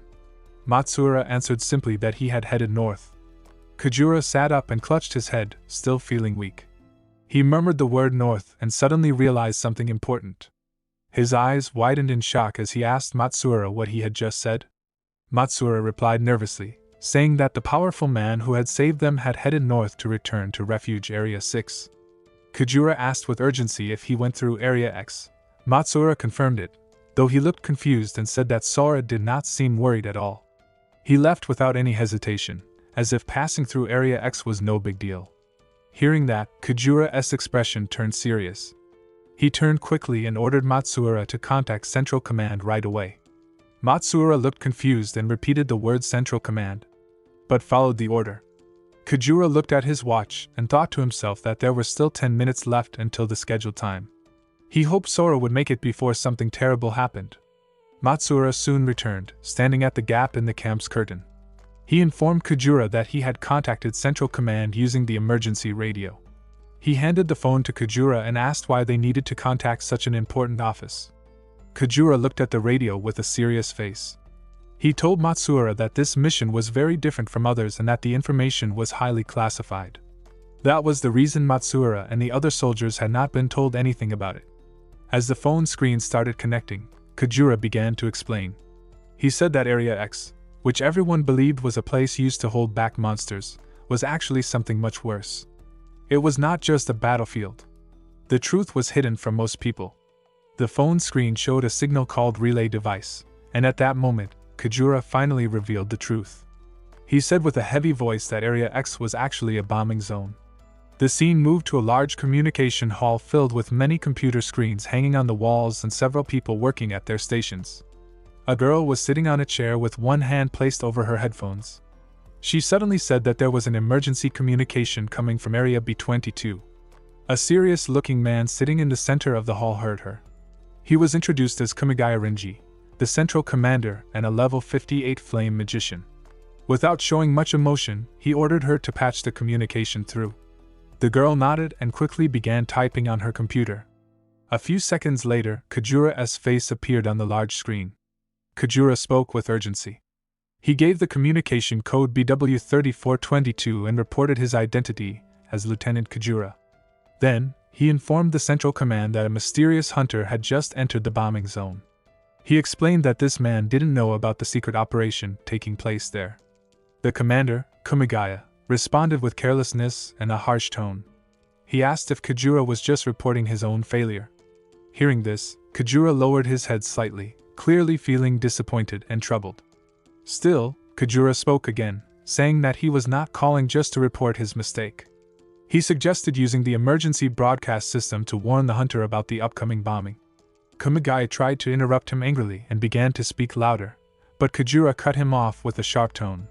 He said that the mysterious man was extremely strong and that they could not afford to let someone like him die without warning. The scene opened in the communication hall, where tension filled the air. On the large monitor in front of them, Kujura appeared, connected remotely to deliver troubling news. Kumigaya sat in his chair with a puzzled expression and quietly murmured in confusion before asking about the situation. He wanted to know the level of the hunter who had entered the bombing zone. Kujura responded with sadness, saying that the hunter's level was unknown. The answer caused unease among the officers present. The hunter in charge took a deep breath and expressed his frustration. He pointed out how reckless it was that a hunter, whose level could not even be determined, had entered the dangerous bombing zone without permission or regard for the rules. He questioned why they were now being asked to issue an emergency alert for someone so careless. A girl standing behind Kumigaya commented coldly that the hunter would likely be killed by monsters before any alert could even be broadcast. Her words reflected the hopelessness they felt. Kumigaya smirked in response, clearly not taking the situation seriously. With a teasing tone, he remarked that the hunter might be foolish but at least seemed to have a talent for comedy. He added mockingly that the hunter was still lacking in training and clearly not capable of acting on his own yet. Then Kumigaya turned to a blonde-haired girl sitting next to him and directed his next words toward her. He told her that while he did not want to interfere with her subordinate, if he reported the hunter's actions to the higher-ups as an obstruction to the operation, she would also be held responsible. The blonde-haired girl, whose name was Tanasaki Miya, remained silent, but her sharp eyes showed her disapproval. She was the Western commander and a level 73 golem tamer, a strong and respected figure. In her mind, she questioned Kumigaya's attitude. Even when facing a powerful enemy, he still seemed more focused on pointing fingers and undermining others instead of uniting the team. Her thoughts revealed her growing frustration with the politics and selfishness around her, especially in such a dangerous time. Tanasaki Miya silently observed the heated situation. In her thoughts, she called Kumigaya foolish, clearly unimpressed by his behavior and narrow thinking. She then reflected with concern about Kujura, the officer she had personally raised with care and discipline. Her thoughts grew more serious as she wondered why someone like Kujura, known for following orders, would suddenly try to halt an important military operation just to protect an unknown individual. She questioned in her mind just how powerful that person must be to cause such a reaction in him. There was a heavy moment of silence between the military camp and the communication hall. Then, Tanasaki Miya finally spoke, her voice calm but firm. She addressed Kujura and said that while she believed he had no intention of obstructing the operation, if he could not give them a convincing reason for his actions, she would have no choice but to personally take him to a military tribunal. Her statement carried the weight of authority and disappointment. Kujura looked shocked and began to respond nervously, trying to explain himself. But Tanasaki did not wait for his excuses. She immediately turned to Kumigaya and asked him if her suggestion was acceptable. Kumigaya clenched his teeth in frustration. Despite his annoyance, he agreed and demanded Kujura to provide them with a reason they could accept. Kujura straightened himself and responded with strong determination. He finally told them that the unknown individual he was trying to protect had defeated a level 45 Kraken spawn with a single blow. His words sent a shockwave through the room. A heavy-set officer, hearing this, thought in disbelief and then shouted aloud in shock. He said the person had strength that was far beyond an A-rank hunter, and wondered if the individual could be an S-rank hunter secretly working with the military. However, Kumigaya shook his head and denied the possibility. With a thoughtful expression, he explained that all S-rank hunters were already on other missions and that the military had confirmed there were no signals or signs from the B-22 zone where S-rank hunters operated. This meant the unknown individual was not a registered elite, making his presence and strength even more mysterious and concerning. The tension continued to rise as Tanasaki Miya turned to Kujura, demanding to know why he could not determine the level of the unknown individual. She reminded him that his scouting skills should have revealed such information clearly. Kujura, still unsettled by what he had experienced, admitted that he had been unable to see the person's level at all. This confused Tanasaki, and her eyes widened in shock as she tried to make sense of it. Kujura then explained further, his expression serious and voice steady. He confessed that after using his scouting skill on the mysterious person, the amount of information that flooded his mind was so massive and overwhelming that he lost consciousness. This revelation left everyone in the communication hall stunned. They had never heard of such a thing happening before, especially not to someone of Kujura's skill level. Kumigaya finally broke the silence and spoke with a thoughtful tone. He said that if the information overflowed like that, then at the very least, the individual must be at level 100. He acknowledged that it was indeed an extraordinary strength. However, he firmly added that they could not halt the military operation just for the sake of one person, no matter how powerful he might be. Then an older man in the communication hall stepped forward to speak. He agreed with Kumigaya, saying that as soldiers, they had a duty to complete their mission and could not let uncertainty get in the way. This man was Yuasa Nobuo, the Eastern commander, a level 44 rock magician. He continued with a detailed explanation of the current situation. He reminded them all that the operation involved 4 entire corps, made up of hundreds of thousands of troops. The plan had been carefully built with different zones, a buffer zone, a bombing zone, and multiple soldier stationing areas. Yuasa explained that they had enough personnel to completely surround the bombing and buffer zones. The original strategy was for soldiers in each area to eliminate any monsters that survived or escaped after the bombing. However, he warned that if they were to broadcast an emergency alert right now, the sound would echo through the area and attract all the monsters at once. Instead of staying scattered, the monsters would rush toward a single point of noise, causing that area to fall under immediate and complete destruction. Yuasa Nobuo continued speaking with deep concern. He explained that if they broadcasted an alert to save one person, it could cost the lives of hundreds of thousands of soldiers. Even if the person was an S-rank hunter, it was too great a risk to take. He ended his words with a heavy apology, making it clear that the military could not take such a chance. Kajura stood in shock, his heart clearly shaken by the decision. Meanwhile, Tanasaki Miya appeared thoughtful for a brief moment. Then, with a sharp gaze and calm authority, she confirmed the final decision. She declared that the proposal to stop the operation was rejected. She explained clearly that they could not throw away the hard work and lives of so many troops for the sake of just one individual. Her voice was final. There would be no more discussion. The operation would proceed as planned. Kajura and Matsuura both looked worried and shocked as the call came to an end. The large screen returned to silence, and the cold reality of the decision settled over the soldiers present. A wave of disappointment slowly spread across the camp. They had hoped for a different outcome, but now they had to accept it. With sadness in his voice, Matsuura called out to Kajura and reminded him that they had done everything they could. There was nothing more left to say. Kajura stood still, sadness in his eyes, but he tried to keep his posture strong. He clenched his fists tightly and responded with a strained voice, admitting that the bigger picture was more important than personal feelings. As Kajura spoke, Matsuura's eyes fell on a set of keys attached to Kajura's belt. Without warning, he quickly reached out and snatched the keys. Kajura reacted immediately with frustration and tried to stop him, but could not. He shouted at Matsuura in anger, trying to say something, but the other man had already turned and was running toward a nearby jeep. Realizing what was happening, Kajura shouted again, this time with urgency and worry. He told Matsuura to hurry back because the bombing would start soon. Matsuura said that there were still 6 minutes left before the bombing started.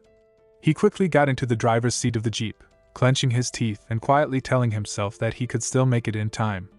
His motivation was clear. He was ready to risk everything to complete this mission. Outside the jeep, Kajura shouted loudly with frustration.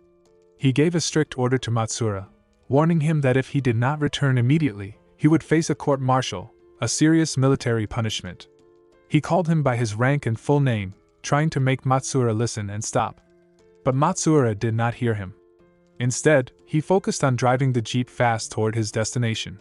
The soldiers nearby watched in shock and confusion as the jeep sped away without stopping. One of the soldiers nervously asked Kajura if they should send people to bring Matsuura back. Kajura calmly shook his head and said no. He told them it was Matsuura's own decision, and he was ready to face whatever consequences came. Kajura understood that Matsuura was prepared to take this risk because he believed in what he was doing. Meanwhile, deep inside his mind, Matsuura thought with strong determination that no matter what happened, he would make it in time. He did not realize at that moment how important the person he was trying to save really was. That person, Sora, would soon become the hope of all humanity. The scene then shifted to Sora, who stood calmly in front of a large monster.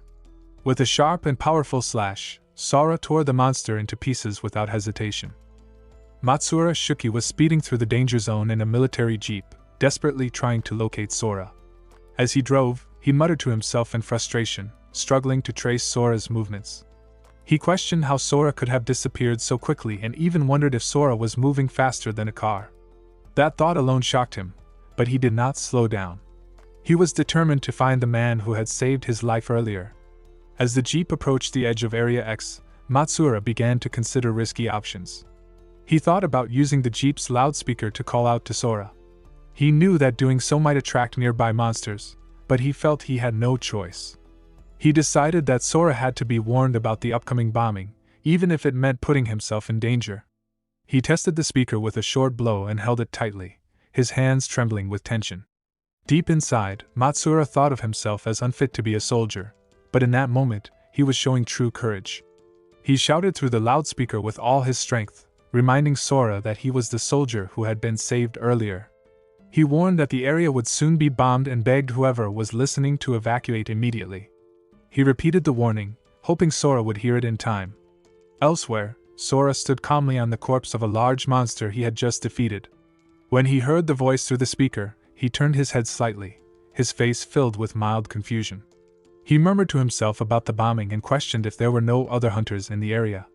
He found it strange because, to him, the monsters did not pose much of a threat. However, Sora then considered the real danger: the heat and force of the bombing. While the monsters were easy for him to handle, what moved him most, though, was the fact that a soldier had risked his life and come into this dangerous area just to warn him. That act of bravery and kindness touched him deeply. He could not ignore it. Sora made up his mind that he could not allow the soldier to die because of him. Inside the moving jeep, Matsuura felt anxious as he looked out the window. He wondered if his voice had reached Sora through the loudspeaker. He was worried and hoped the warning had not been wasted. Suddenly, in the sky, a monster appeared above.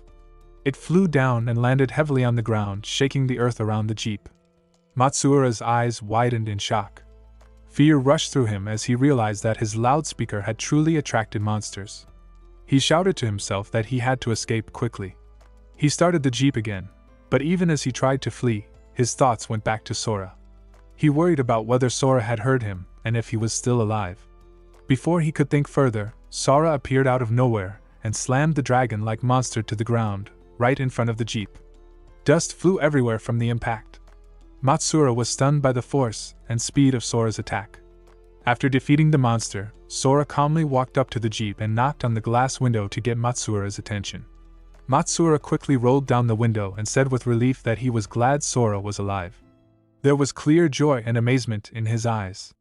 Sora, still calm but curious, asked what Matsuura had meant earlier by bombing. However, there was no time to explain. Matsuura looked at the timer and realized in panic that time had run out. He shouted in worry that the bombing was about to begin. Suddenly, the ground shook violently as the bombing started. Explosions lit up the sky, and the buildings around them began to break apart and scatter from the force.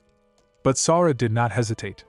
He raised his hand and created a powerful energy shield that covered both himself and the jeep. The shield blocked the flying stones and explosive force, protecting both of them completely. Matsuura looked around in awe. He had never seen such power before and was truly impressed. At the same time, back in the communication hall, a female soldier monitored the screens closely. She turned to Major General Kumagaya and reported that the bombing had been completed. Kumagaya, keeping a serious face, gave a direct order. He told her to launch the drones and check the status of the extermination. He also wanted to know where the remaining monsters were heading. A girl, who was monitoring the drones, checked the data and reported in a serious tone that no signs of life were detected in the area around the bombing zone. This was unexpected. Kumagaya, surprised and confused, asked where the monsters that had escaped earlier had gone. Suddenly, the girl gasped and reported in shock that the monsters were still inside the bombing zone. Even more shocking, the monsters that were at the very center of the bombing were completely unharmed. Kumagaya's eyes widened as he shouted in disbelief, saying it was impossible. The bombing should have destroyed everything in that zone. Beside him, Tanasaki Mie also stared at the screen with sharp, serious eyes. She demanded to see the footage from the drones to confirm what had happened. The girl quickly began typing and pulled up a video from one of the drones.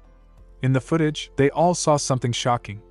A huge monster stood calmly, completely unharmed, and it was surrounded by a glowing shield. The girl narrowed her eyes, trying to understand. She wondered if the monster had created the shield. But then, to her surprise, she saw someone else inside the shield. It was not a monster, it was a human. Sora walked casually on the body of a defeated monster, showing no fear or damage. The room went silent for a second as everyone processed what they were seeing. Just then, the footage from the drone became blurry. The girl shouted that the drone had been attacked by a monster. A new video appeared from another drone flying directly above the scene. But that one also did not last long. The monster spotted it, reached up, and crushed the drone with its bare hands. The screen turned black. The girl turned back to the officers and reported that communication with the drones had been completely cut off. They had lost all visual contact. Tanasaki Mie stared at the blank screens with a deep frown and wide eyes. She realized something important. This attack on the drones was different from the past. It was not just wild violence. It showed intelligence. She spoke out with concern, saying that the monsters now seemed to understand that humans were using drones to gather information. Yuasa Nobuo, with a serious face and clenched teeth, gave the order to evacuate all soldiers stationed in the garrison area. Right after that, Tanasaki Mia stood up from her chair and shouted loudly that a full military retreat must begin and that the soldiers must protect the walls at all costs. But just as the orders were being carried out, the girl monitoring the drone footage noticed something strange. With shock in her voice, she said the monsters were not heading toward the walls as expected. Tanasaki Mia, surprised, asked where they were going if not toward the walls. The girl looked at the screen and informed everyone that the monsters were heading straight for Area B-22. Tanasaki Mia realized something important. Area B-22 was where the mysterious hunter, Sora, had last gone. With urgency and a sense of rage, she ordered that the remaining drones be sent to Area B-22. They had to confirm what exactly had caused the monsters to stop advancing earlier and understand what was going on in that dangerous zone. Meanwhile, back in the bombing area, Matsuura stepped out of the jeep, confused. He looked around at the smoke and broken buildings and realized with surprise that the bombing had stopped. Then he looked at himself and said with amazement that he had survived. He began to laugh joyfully and shouted that he was still alive. But Sora, always calm and serious, turned his head slightly and warned Matsuura not to celebrate too early. He explained that the monsters were still alive and heading toward them. Suddenly, Sora shouted for him to get down, and they both ducked just in time. A drone suddenly crashed onto the ground nearby, completely destroyed. Matsuura looked at the wrecked drone and asked in shock if that was one of the military drones. He could not believe it had been attacked. Something like this had never happened before. It was clear now that the monsters were not only surviving but also attacking the surveillance equipment. Sora, standing near the broken pieces of the building, focused on the approaching monsters. He told Matsuura to forget being surprised for now. There was no time to stand still or be amazed. They had to run. Matsuura stood frozen in shock as he saw a terrifying group of monsters appear in front of him. His eyes widened with fear when he noticed their levels. One was level 51, another level 53, and the last one level 56. He realized that this was the strongest group of monsters in the current monster rush, and the leader among them was level 90. Matsuura panicked and said with terror that even after the heavy bombing, these monsters had not taken any damage at all. He clutched his head with both hands and cried out that they were going to die there, helpless in front of such powerful creatures. But Sora remained completely calm. He looked at the monsters and pointed out that they themselves were also unharmed by the bombing. Then he smirked and said that if the bombs could not kill these monsters, he would simply beat them to death. With confidence and courage, Sora shouted to Matsuura to hide in the car and jumped high into the sky. With fast and powerful movements, Sora tore through the group of monsters, cutting them into many pieces. When one of the monsters swung a weapon at him, Sora casually stopped it with just one hand, showing no effort. The monster tried to fight back and reached out to grab Sora, but Sora jumped even higher and clenched his fist. Then, using all his power, he punched the monster on the head. The force was so strong that sparks flew, and the monster's head separated cleanly from its body. After defeating the monster, Sora stood calmly on its shoulder. As he looked ahead, he saw a boy covered in cloth standing in front of him. Sora was shocked as he thought to himself that he had not even sensed the presence of the boy now standing in front of him. The boy, who had a strange smile on his face, calmly said the words Abyss Seed. Love, like he understood something deeply. Right after he spoke, thick branches started growing out from the monster's neck. These branches quickly twisted and formed a new head on the monster's body, bringing it back to life. Then, with a dark and cold expression, the boy said that he had finally found Sora. The monster looked at Sora and spoke in a harsh voice, demanding Sora to return something it claimed was stolen. It called Sora a thief and shouted to give back what belonged to it. Sora, confused, asked what they were talking about since he had no idea what they meant. But the boy didn't give any more explanation. Instead, he gathered a powerful energy into his hand and shouted that Sora would pay with his life for the crime of using someone else's power. The boy launched sharp-edged spears made of energy straight at Sora. But Sora stayed calm. He caught the spears with his bare hands easily, and then turned his head slightly while pointing the weapon back at the boy. He confidently said that someone at that level could not possibly kill him. As the monster beside him tried to place a hand on shoulder to grab him. Meanwhile, several drones flew above them, recording the scene. The boy looked up and noticed the drones. His eyes narrowed in confusion as he thought the watcher was Odin's crow, a legendary spy. But then he quickly realized it was only a fake version, created by humans, just a man-made drone trying to imitate the real thing. Sora showed strong determination as he stopped the monster's hand with his other hand. His eyes shone brightly with focus and willpower. He told the enemy that if they truly wanted to kill him, they should take the fight seriously and come at him with full power. Without waiting, Sora shouted loudly and charged forward, aiming his spear straight at the boy's head. But just before the spear could hit, the boy suddenly disappeared without any warning. Instead of striking the boy, Sora accidentally hit the monster standing next to him with great force. He looked around, confused and surprised, thinking to himself that the boy had vanished without leaving any trace. Suddenly, the boy reappeared near the ground, crouched low, and glanced up at a drone flying above them. Speaking in an annoyed voice, the boy said it was unpleasant to be watched by lowly humans. He insulted the drone by calling it a weak and worthless machine that made him feel sick.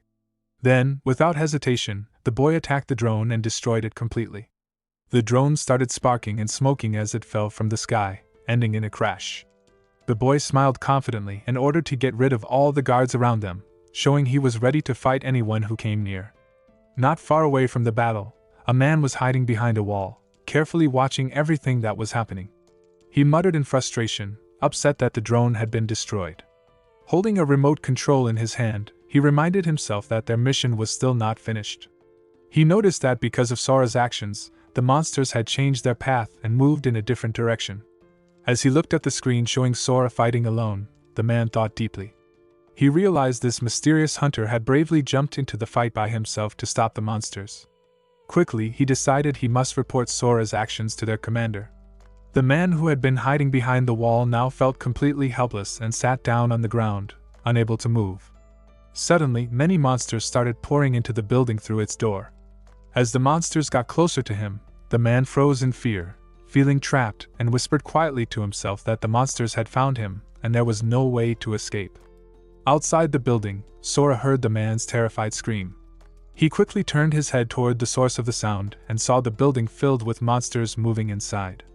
At that moment, the boy laughed loudly in a cruel way. He shouted harsh orders to his minions, commanding them to kill everyone nearby without mercy. Sora looked at the boy and suddenly remembered the words Matsuura had told him earlier. Matsuura had said Sora looked like a strong hunter who would save many people. Sora also remembered Matsuura's warning that the area was going to be bombed soon. Flying high into the sky, Sora decided to start by hunting down the boy. He understood that defeating the boy quickly was the best way to save as many lives as possible. Sora also noticed that the monster attacks had become stronger since the boy had fused with their power. While flying, some monsters tried to attack him, but Sora skillfully avoided their attacks without getting hurt. After dodging the monsters' attacks, Sora landed firmly on the ground, ready to face the enemy. As soon as he touched the ground, the boy rushed toward him again. This time, the boy's body was surrounded by dark energy, showing how dangerous and powerful he had become. Sora watched him calmly and thought that the boy was being too persistent by attacking him again and again without giving up. As Sora looked closely at the boy's face, his eyes widened in shock. He realized that the boy looked exactly like him. This unexpected discovery confused him deeply. The boy, now standing right in front of Sora, began to form a sword out of dark energy. Sora could feel the intense power vibrating from the weapon, and he immediately sensed it was dangerous. He thought to himself that this sword was no ordinary weapon and could be bad news. The boy smirked with glowing eyes and shouted that he would kill Sora, calling him Abyss Seed and claiming it was Sora's destiny to die. As the boy slashed the sword toward him, Sora quickly dodged by moving his body aside just in time. He then responded with a powerful punch to the boy's arm, and managed to grab the dark sword with his own hand. The boy growled and clenched his teeth in frustration. Sora raised the sword high above his head and slammed it into the ground with force. As the sword hit the ground, a large crack or path appeared in front of him, splitting the earth. He looked down at the sword with surprise and confusion, thinking that something strange had just happened. He wondered if the power had been cancelled or if he was imagining things. Then he realized that the energy he felt just now was the same as the mysterious power known as the Abyss. This made Sora even more uncertain about what he was really facing and what kind of connection he had with this strange and powerful boy. The boy who looked like Sora was flying high above the ground. His expression twisted into mockery as he clenched his teeth and shouted that taking away others' weapons was the only thing Sora seemed capable of. On the ground, Sora stood silently, gripping the mysterious dark sword. But then, something strange happened. The sword slowly started vanishing right from his hands. Sora stared at it in confusion and thought that it had disappeared. He realized that the power of the abyss was even more unpredictable than he had imagined. He braced himself mentally, understanding that this battle might not end anytime soon. Turning his attention to the nearby jeep, where Matsuura sat watching the fight, Sora grew concerned. He knew he had to move Matsuura to safety before continuing. Looking at the vehicle's glass window, he asked Matsuura if he was good with heights. Matsuura looked confused but gave a small nod in response. Without wasting any more time, Sora placed both hands under the jeep, dug deep, and lifted it. Then, with a calm but determined voice, he said that they were going to fly. He held the jeep carefully on his shoulder and began rising from the ground, aiming to take Matsuura somewhere far from danger. Meanwhile, the boy in the sky smirked as if amused by Sora's decision. He shouted that Sora was a fool for underestimating the power of the abyss. The boy started creating a dark sphere filled with swirling, dangerous mana. He sneered and declared that the strong did not exist to protect the weak, they existed to become the strongest. Then, without mercy, he hurled the dark sphere down towards Sora and the jeep, intending to destroy both the protector and the one he was trying to save. Sora quickly turned his head as he flew and realized the enemy was extremely fast. He thought that even if he tried to escape, the boy would catch up without much effort. Understanding that running would not help, Sora gently placed the jeep back on the ground and made a decision to fight head-on. He leapt high into the air, heading straight toward the large dark ball coming at him, and shouted with determination that he would destroy his enemy. As he flew upward, he charged his fist with glowing energy and punched the dark ball with full force. For a moment, he hoped he had succeeded, but as the outer layer of the ball broke apart, he saw something worse inside the ball. Another sphere was hidden, still untouched. Sora's eyes widened as he realized the truth. That attack had done nothing. The real danger, the core of the enemy's power, was still protected and unharmed. That inner ball was the boy's main weapon. Then, without warning, a strange new threat appeared. Thick root-like structures made entirely of dark mana began rising from the ground and stretched toward the jeep. They moved like living things, wrapping themselves around the vehicle as if trying to trap it. Sora looked down in alarm and shouted to Matsuura, telling him to get out of the car quickly. Inside the jeep, Matsuura's face turned pale with fear.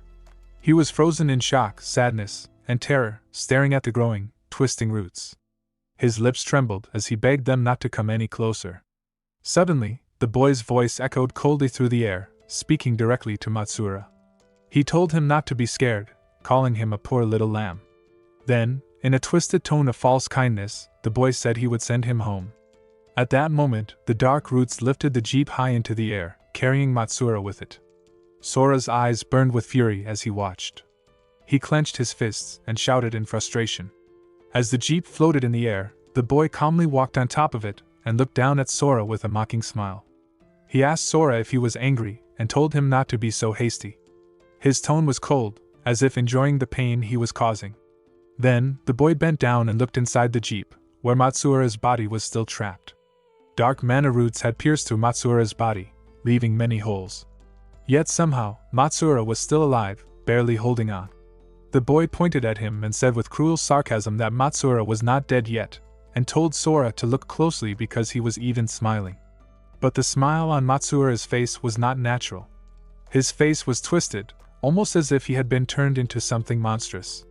The boy laughed in a twisted way and said that everyone Sora cared about would die right in front of him. He shouted that this was Sora's wonderful destiny as someone cursed by the abyss. Sora's eyes sharpened with rage as he stared back. He asked the boy if he enjoyed crushing the dignity of others. The boy only laughed louder and suddenly attacked Sora with a powerful move called Obsidian Storm. Dark, sharp stones shot through the air and hit Sora hard. Blood flew from his wounds, staining the sky. As he took the hits, Sora muttered that he understood now. But the boy was not done. He attacked even more violently, creating a large explosion around Sora. The air shook from the blast, and the area filled with smoke and pressure. Through the pain, Sora clenched his fists tightly, burning with fury. He shouted in anger that trash like the boy made him want to vomit. His voice was filled with disgust and hatred. Then, with sharp focus, Sora found the main source of the root-like structures. He struck it with all his power, and the core of the roots shattered. Instantly, The dark roots broke into pieces and vanished. The jeep, now free from the grip of the abyss roots, started to fall back to the ground. Sora stared at the jeep that had fallen hard to the ground. The impact kicked up a thick cloud of dust, swirling around the wreckage. His heart ached as he walked toward the vehicle. Inside, Matsuura's body, now twisted and changed by the abyss's dark power, lay silent. Sora gently picked him up, looking down at what his friend had become. His eyes were filled with sadness as he quietly apologized, saying he was sorry that Matsuura had been caught up in this terrible fight. Carefully, he laid Matsuura's body back into the jeep, treating it with respect, even though the man had been turned into a monster. As Sora turned around, he sensed the boy standing behind him once again. Without hesitation, Sora rushed at him, his fists clenched tightly, filled with rage and determination. He swung his fist with full force and punched the boy, hoping to end it there. But the boy laughed and said it was useless. In an instant, a dark sword appeared in the boy's hand, glowing with dangerous energy. With a mocking smile, the boy taunted Sora, saying that someone like him, a rookie who could not even use the abyss's power properly, had no chance of defeating him. But Sora stayed calm, refusing to be provoked. Instead of giving up, he launched another powerful punch right at the boy's face. This time, the punch landed perfectly, and blood spilled from the boy's mouth. The force of the hit sent him flying backward. He crashed into the ground so hard that the dust exploded around him, covering the area in smoke once again. Sora stood tall, breathing heavily, but his voice was steady as he said that the boy was not his true opponent. The boy, still lying on the ground and feeling the sting of Sora's punch, shouted in disbelief. He could not believe it, and yelled that there was no way Sora had damaged him. His voice was filled with shock. But Sora did not stop. He ran toward the boy again and shouted back with fire in his voice that humans grow. He called the boy an idiot for underestimating him. The boy's expression turned serious as he clenched his teeth tightly. He admitted that things were going badly and cursed under his breath. He realized, with fear, that Sora was able to control the abyss's power just by watching his techniques. But then, to the boy's surprise, Sora suddenly stopped and moved backward instead of attacking. Confused, the boy asked where he was going. For a moment, he looked around, trying to understand Sora's next move. That was when Sora, with swift movement, appeared behind him. He jumped high into the air, preparing for strong attack from above. However, the boy reacted quickly. He was faster than Sora had expected. Just before the attack landed, the boy jumped down from the shoulder of the monster and landed safely on the ground. While standing there, catching his breath, he admitted that Sora was tougher than he had thought. His tone was no longer mocking but serious. Sora, now hovering in the air with a sharp gaze, stared down at him. He said that even if the boy could run, the massive creature standing behind him, the monster, could not escape. The battle continued to grow more intense as Sora focused his energy and used a powerful technique. A bright splash of energy shot through the air and struck the ground, cutting right through the body of the giant monster. The boy watched with wide eyes and thought in shock that Sora was trying to use the same technique again. But this time, Sora had improved. He shouted with determination that he would crush the main body's core. As Sora activated his ability, many root-like structures made of energy rose around him, glowing with power. The boy stood frozen, thinking it could not be possible. He could not believe what he was seeing. Just then, the sun suddenly shone brighter in the sky. Its light hit the dark roots surrounding Sora, and the roots made of dark mana started burning in the sunlight. At the same time, the large monstrous body that had been standing behind the boy began to disappear, breaking apart as if it were melting. Sora jumped back down to the ground, landing safely as the last of the creature vanished. Standing firm, Sora looked directly at the boy with sharp eyes. He spoke with strong intent, saying that the next one to fall would be him. The boy, feeling cornered and furious, raised both of his hands above his head and began gathering dark mana into a massive energy ball. He shouted with frustration that he would remember this and called out the name of his final technique, Shadow Unity. As he formed the dark energy ball, something strange began to happen. All around the battlefield, monsters made of dark mana began appearing. They were all different shapes and sizes, but they were not there to fight. Instead, they were drawn to the ball of energy the boy had created. One by one, they started to die, their bodies breaking apart and mana being absorbed into the ball. The energy within the ball grew stronger and darker as all of the creatures became part of it. The dark storm created by the boy's final technique raged violently, and Sora had to cover his body with his arms to protect himself from the pressure and energy around him. The force was strong, and the ground shook, but Sora held his ground. After a while, the storm slowly faded and the area became quiet again. Sora looked around carefully, but the boy was nowhere to be seen. He realized with frustration that the boy had used that massive technique only as a distraction to escape. Sora let out a tired sigh and muttered that his clothes were in pieces after the fight. As he took a moment to calm himself, his eyes landed on the small photo he always carried. It was a picture of his mom and dad. He picked it up and looked at it with a soft smile, feeling relief that it had survived the battle. He said he was glad the photo was still safe. Then, remembering Matsura, he walked toward the jeep. He opened the door and looked inside. Matsura was still lying there, unconscious but alive, resting on the seat. Sora looked at him with concern and said quietly that Matsura's family must be waiting for him. Sora leaned in and gently removed a small locket from around Matsura's neck. He held the necklace in his hand, gripping it tightly with deep feeling. His eyes burned with determination as he thought to himself that he would take Matsura home. There was no way the Shadow Boy was really finished. That enemy had absorbed the power of so many dark creatures he could attack again at any moment. Sora knew he had to be ready for whatever came next. But as he stood there holding the locket, a dark memory came back to him, the boy's cruel words during the battle. He remembered how the boy had told him that everyone he cared about would die right in front of him. That this was his terrible fate as the Abyss Seed. Sora suddenly became worried as a serious thought entered his mind. He realized that it would be dangerous if the shadow enemy reached the evacuation center before him. With that fear rising in his heart, he knew he could not waste any time. He had to go back quickly. Without hesitation, he rushed toward his destination at an incredible speed. He moved so fast that it looked like the air itself was being pushed aside by his presence. Some time later, Tanasaki Mie and her team of soldiers arrived at the scene where the bombing had taken place. The area was filled with destruction, broken buildings, rubble, and signs of a massive battle. As she looked around with sharp eyes, Tanasaki turned her head toward one of the soldiers and gave a strong command. She ordered the drone squad to carefully investigate the surroundings and said that not even a rat should be allowed to slip by unnoticed. She also told all the other teams to stay alert and ready for anything. The soldiers began spreading out, walking toward the highest point of the ruined area. One of them looked at his screen in shock and called out to the chief. His eyes were wide as he noticed something unexpected. But Tanasaki, standing high on a pile of stones and broken buildings, interrupted him before he could finish. She had already seen what he was talking about. All around them, the bodies of defeated monsters were scattered on the ground. She confirmed that all the enemies had already been taken down. Without wasting time, she turned her head and shouted new orders.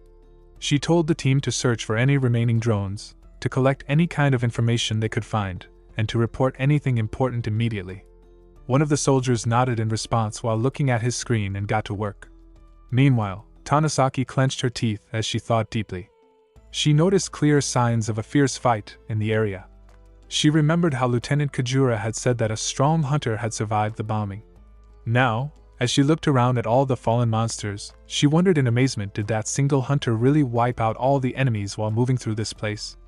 As Tanasaki Mie stood deep in thought, trying to make sense of everything that had happened, one of the soldiers suddenly shouted for her attention. He was standing near a drone that had fallen to the ground during the battle. She quickly turned her gaze toward him as the soldier pointed to the broken machine and explained with urgency that the drone's storage device was still working. He said he would extract its footage right away. After a moment, the soldier recovered the storage device and handed the screen to Tanasaki. She accepted it and stared at the footage, saying aloud that they should see what it had recorded. As she watched the screen carefully, her eyes widened with realization. She recognized Private First Class Matsura Shuki in the video. He had charged into the bombing zone bravely. But what caught her attention even more was the figure next to him, the powerful hunter who had fought the monsters. She understood that this must have been the same person who defeated all the enemies. Meanwhile, other soldiers were still searching the area carefully. As one of them moved through the debris, a strange glowing light caught his attention. He looked at it with confusion, trying to figure out what it was. Then, a message appeared in front of him like a floating screen. The message listed 3 rewards earned by defeating the monsters. The first notification said, Special energy potion, permanently increases the upper limit of magic. The second said, a class weapon, ancient royal dagger. The third notification read, cannot be identified. The soldier stared at the glowing message, trying to understand what it all meant. Just then, another soldier behind him called out and asked what he had found. As soon as the glowing items appeared, the soldier who first discovered them became nervous. He panicked and quickly said nothing while trying to hide the items in his hands. But his companion did not believe him. With a sharp look, he stepped closer and saw the items himself. A smile spread across his face as he realized what they were. He said that it looked like the leader of the monster rush had dropped some rare items. Then, his voice turned serious and strict. He reminded the panicked soldier that it was a serious crime to take items found by the unit for personal use. He asked if the soldier understood that. For a moment, the nervous soldier's eyes widened. Then his gaze turned sharp and he asked in a low voice how they should split the items between them. But his companion stayed calm and cold. He looked at one of the items, a strange box that could not be identified, and said with a chilling tone that he only wanted that one. The other soldier refused and argued that the box looked important. He believed it might contain legendary items and was not ready to let it go so easily. That made his companion angry. He stepped closer, his expression turning dark and threatening. He called the other soldier a rookie and said that he did not have the right to choose anything. The pressure and fear made the nervous soldier give in. He handed over the mysterious box to his companion and turned away. Holding the box in his hands, the companion let out a mocking laugh. His face lit up with twisted excitement as he looked at the box and spoke in a low, greedy voice. He said that he finally had it, the golem's relic. The way he said it made it clear that they had been waiting a long time for this moment. At Shelter 6, Sura leaps onto the rooftop and calls out his arrival, then notices a crowd of people stationed below, keeping watch over the place. He muses that it seems no raid has started yet and begins walking inside, drawing startled looks from those around him. Bare-chested and covered in bruises and cuts, he wonders if their reaction comes from not recognizing him or simply from seeing the state of his body.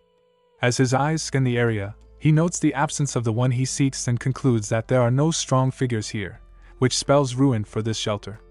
Before he can go further, a man wearing a rice hat steps in his way, and Sura quickly questions if the man might be blind. The stranger remarks on the heavy scent of blood clinging to him and asks if he is an outsider, to which Sura calmly affirms. With a laugh, the man assures he means no harm, saying he only wishes to purchase information about the outset and will be pleased if Sura can provide it. He pulls out cash and offers it, leaving Sura briefly wondering if this is the currency used here before agreeing to speak. The man calls it great, but pauses, demanding first to know why Sura referred to him as His Excellency, accusing him of being a fraud. The so-called monk chuckles, admitting that his title and attire are nothing more than a personal hobby, which prompts Sura to ask if concealing his eyes is also part of that pastime. Amused yet irritated, the monk calls him troublesome and removes his blindfold, explaining with a grin that he has developed an eye condition recently. Sura thinks to himself that even with the man's eyes hidden, he can still see a terrifying glow, proof that his strength is being suppressed for reasons unknown, like a tiger disguised as a sheep within this shelter. Out loud he asks what the man wants to know, and the reply comes eagerly that he seeks news from outside since soldiers and weapons have been gathered along the walls. Sura tells him they appear to be preparing for battle while civilians remain unaware, adding that he heard an explosion beyond the walls. Pressed for details, he jokingly blurts that he was relieving himself when the blast came from the southwest, so startled that he ran out unclothed, forgetting the paper, and bursts into laughter. The man laughs as well, amused and thinking Sura must also be concealing his strength, then hands him money in thanks, satisfied to have learned the direction. As the man walks off, Sura watches and thinks he is heading toward the fallen area and wonders how many in this place are as strong as him, realizing he cannot act rashly. More troubling is how they allow someone suspicious like him to move freely, perhaps because they share a common enemy. Later, after shopping and buying new clothes with the monk's money, he steps out dressed and decides to search for his parents in an ordinary way. Pulling out a family photo, he stops a girl and politely asks if she has seen the couple in the picture. She turns pale in fright, shouts that she does not know, and hurries away, leaving him baffled at her ghost-like reaction and wondering if people here are unusually wary of the strong. From behind, a man's voice breaks in, demanding what he is looking at, and Sura decides he may have no choice but to question him instead. The man, calling out to someone about bread, suddenly glares fiercely as Sura confronts him, and asks what he means. The stranger dismisses him, scoffing that this is no time or place to flirt with photos. But when Sura shows him the picture, his eyes widen in shock as he demands to know why he has it. Sura calmly presses back, asking if he recognizes them. The man narrows his eyes and demands to know Sura's relationship with the couple, to which Sura firmly replies that he is their son. Glancing between Sura and the photo, the man sees an image of Sura dead and accuses him of mocking him.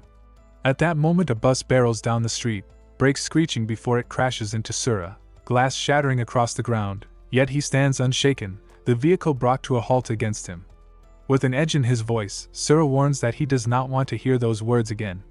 The man hesitates, then suddenly cries out in recognition, saying it truly is him and that it has been ages, before pointing him straight up the road where his parents live. Sura steadies himself and moves ahead, giving thanks, while the man watches with alarm and runs off, muttering that they are in serious trouble and must gather everyone. As Sura walks on, he wonders why even a thug like that would know his parents, then recalls how his father had always been kind and his mother much the same. They may have been ordinary in their world, but now that he is here, he vows they will be fine. Arriving before the house, he notes the abundance of empty homes from the declining population and reassures himself this is the right place. A faint voice drifts from inside asking if work is finished for the day, and he knocks, unnerved by how lifeless it sounds. The door opens to a man greeting him as though returning home, but when his eyes settle on Sura, he reels back in shock.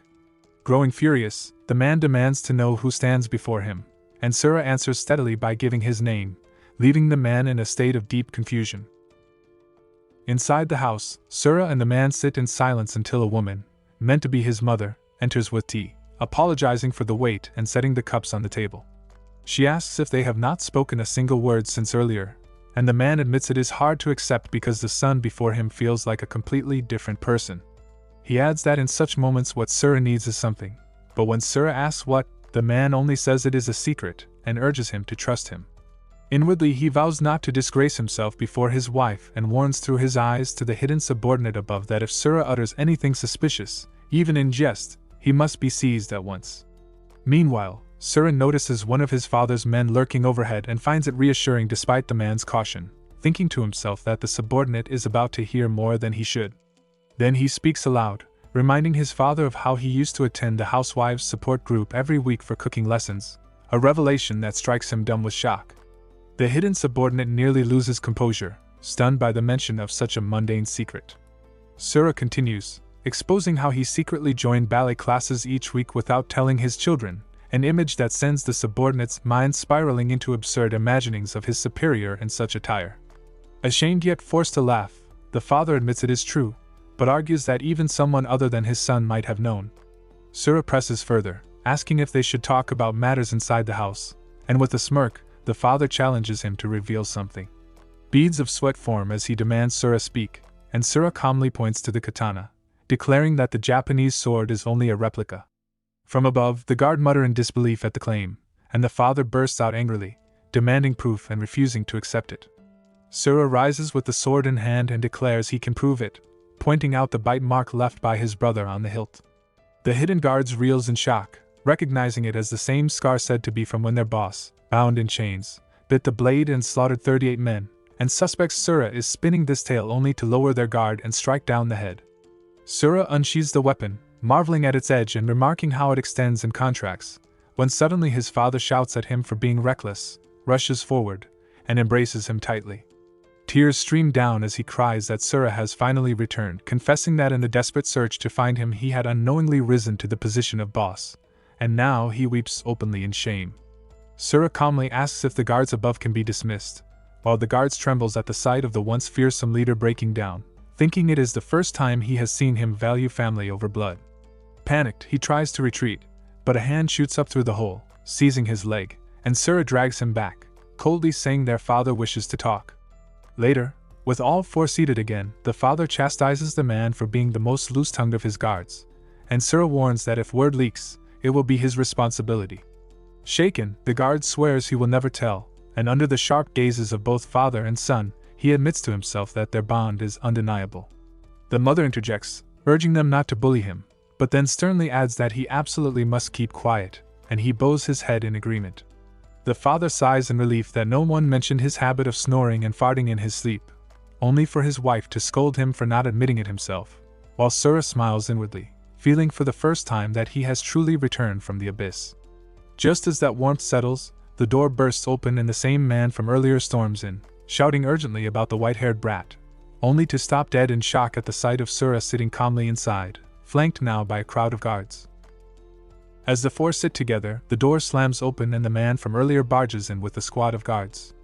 Sura calmly asks if the white-haired brat he mentioned refers to him, and the man, trembling yet shouting, confirms it is and tries to rally courage by boasting that though Sura may be strong, they hold the numbers, accusing him of messing with their men and demanding if he belongs to Kushu Tiger Hall. His bravado collapses when Sura grips both his legs and lifts him with terrifying ease, then turns to his father and asks for an introduction. The father declares this is his son Sura, who vanished 5 years ago and has now returned, but falters when he realizes he never actually knew his son's level. Hesitating, he falls silent until Sura himself admits that he has no system, shocking everyone present. Gasps erupt as they cry that no one could possibly survive 5 years in a fallen home without a system, insisting that no matter how much one trains, it is impossible to surpass level 10. Confusion spreads as they argue he must be just a rookie, though doubt gnaws at them after witnessing his unshaken body stop a bus earlier. Watching their disbelief, Sura suggests they use their system to check his level, and they reluctantly agree. One of the men explains that while a system allows reading monster levels, without the rare scout's skill it is impossible to see another person's, adding that their boss happens to possess it. Sura turns to his father and asks him to test it, hoping for some clue about the abyss. His mother, however, admits she cares only about staying close to him, and his father quietly says he already knows enough. The guards lean in anxiously, demanding to hear the result, but the father admits that no matter how many times he tries, no information appears at all. That leaves only two possibilities: either Sura truly has no system, or his level is so high that it lies beyond even his reach. Everyone leans forward, desperate to know Sura's level, when a screen flickers visible with the notification of his name, prompting the father to remark that even without a system he can still see that much. He reasons that since Sura survived alone for 5 years, he cannot possibly be a rookie, for such a one would have long perished, and though he cannot detect his level, it must be far beyond ordinary. Shaken, he demands to know what his son endured all those years, but the mother gently interrupts, saying they should simply be glad he is strong enough to return. Turning to Sura, she cups his face tenderly, telling him he must have gone through countless hardships to make it home. Overcome, Sura recalls his struggles and embraces her, tears streaming as he tells her not to cry because he is fine and has finally made it back. Both weep together until the father, watching with moist eyes, can no longer hold back. He ushers the guards out of the room, telling them to give space for this reunion, and closes the door firmly behind him. Standing outside, he asks his men about Jiro and other worried since they left 2 hours earlier and have yet to return. Meanwhile, inside the house as night settles, mother and son continue talking closely. Sura asks after his older brother, fearing something might have happened, but she reassures him that he simply seldom comes home because of his military service. She shows him a photo on her phone and promises to call him now that Sura has returned, explaining he is stationed at the front lines as though waging his own revenge against their enemies. Sura nods quietly, saying it has been so long since he last saw him, then asks if his mother holds a high rank here. She smiles and admits she has a position, but says her true value lies in being a cleric whose wide range of healing and prophecy skills make her an ultimate support. Sura snaps to attention, asking if that means she can see his status, but she shakes her head, explaining she lacks the skill for that. When he presses why, she places a hand against his cheek once more, softly reminding him that clerics use prophecy, and that she had always known he would return someday. As the night grows deeper, a sudden knock echoes at the door, and the man rises to answer it, calling out to know who is there. When he opens it, a large crowd stands outside, and at the front looms a towering muscular figure. The moment his eyes fall on him, the man stiffens in shock, blurting out in disbelief the title of vice captain. The head opens the door and greets the muscular man with a calm welcome, addressing him as Jiro, the Union Guild's vice captain. He immediately notices the sour expression on his face and asks what happened, pressing for the results of the secret investigation. Clearly agitated, Jiro reports that as suspected, the Tiger Roar Guild is tied to the military, explaining how they handed over monster forces only for the military to send some nitpicking clerk who slashed their payout in half with excuses of excessive damage. Afterward, the military still reported the full total to their superiors, with the difference funneled straight to Tiger Roar. The head mutters in disbelief, noting how Tiger Roar had always kept a neutral stance, and if they are pulling such tricks, something serious is brewing. Declaring that it cannot be ignored lest it affect the town's future, he resolves to visit Tiger Roar himself, gripping his sword and vowing to remind them the Union Guild does not play nice. Inside his room, Sura overhears every word thanks to his heightened senses, realizing Tiger Roar might be linked to the robbers in Kagawa, and fearing for his father who now intends to confront them. He rises and steps into the hall where he meets both his father and Jiro, firmly declaring that he is coming along. The guards exchange wary looks, thinking he is walking into danger but also eager to witness his true ability. Jiro turns to study him and asks who he is, prompting the head to introduce him as his son Sura, lost in the Fallen Zone for 5 years. Shocked, Jiro asks about his level, but the head explains he has no system. Dismissing him as an ordinary man, Jiro reasons that even 3 days in the Fallen Zone is a miracle, and without a system or job skill he would only be dead weight despite whatever physical strength or survival instincts carried him so far. Out loud, he suggests Sura is better off resting after his ordeal. The father quickly agrees, telling him to stay with his mother, who steps forward to back him up, reminding him he has not even had a proper chance to settle in at home. Sura grows tense at their words, understanding why they view him as a liability without a system, yet silently stewing over how little they know of what he endured and how little he himself understands about how this shelter functions. As the weight of his thoughts pressed heavier, Sura decided that if monsters were truly as dreadful as he imagined, he should keep his strength hidden for now so he would not drag his father or the others into danger. He reluctantly agreed to stay behind, and the men exchanged doubtful looks at his sudden compliance before marching off together with shouts of resolve. Left at the doorway, his mother gently told him not to let it trouble him, explaining that his father only worried because now that they were finally reunited, he did not want Sura facing danger again. He started to argue, but she shook her head with a calm smile, saying his father was strong and always returned safe, just as her visions foretold this time as well. Sura sighed and said he was no longer a child, though inwardly he admitted that while her prophecies could foresee danger, Tiger Roar being backed by the military meant that clashes with his father were bound to escalate.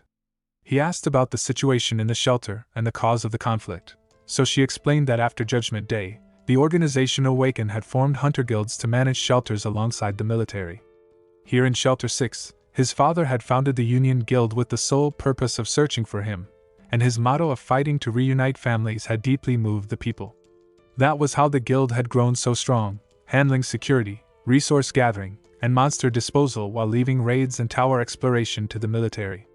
She said his father had always refused to send guild members into raids out of kindness, which had kept the shelter safe for years.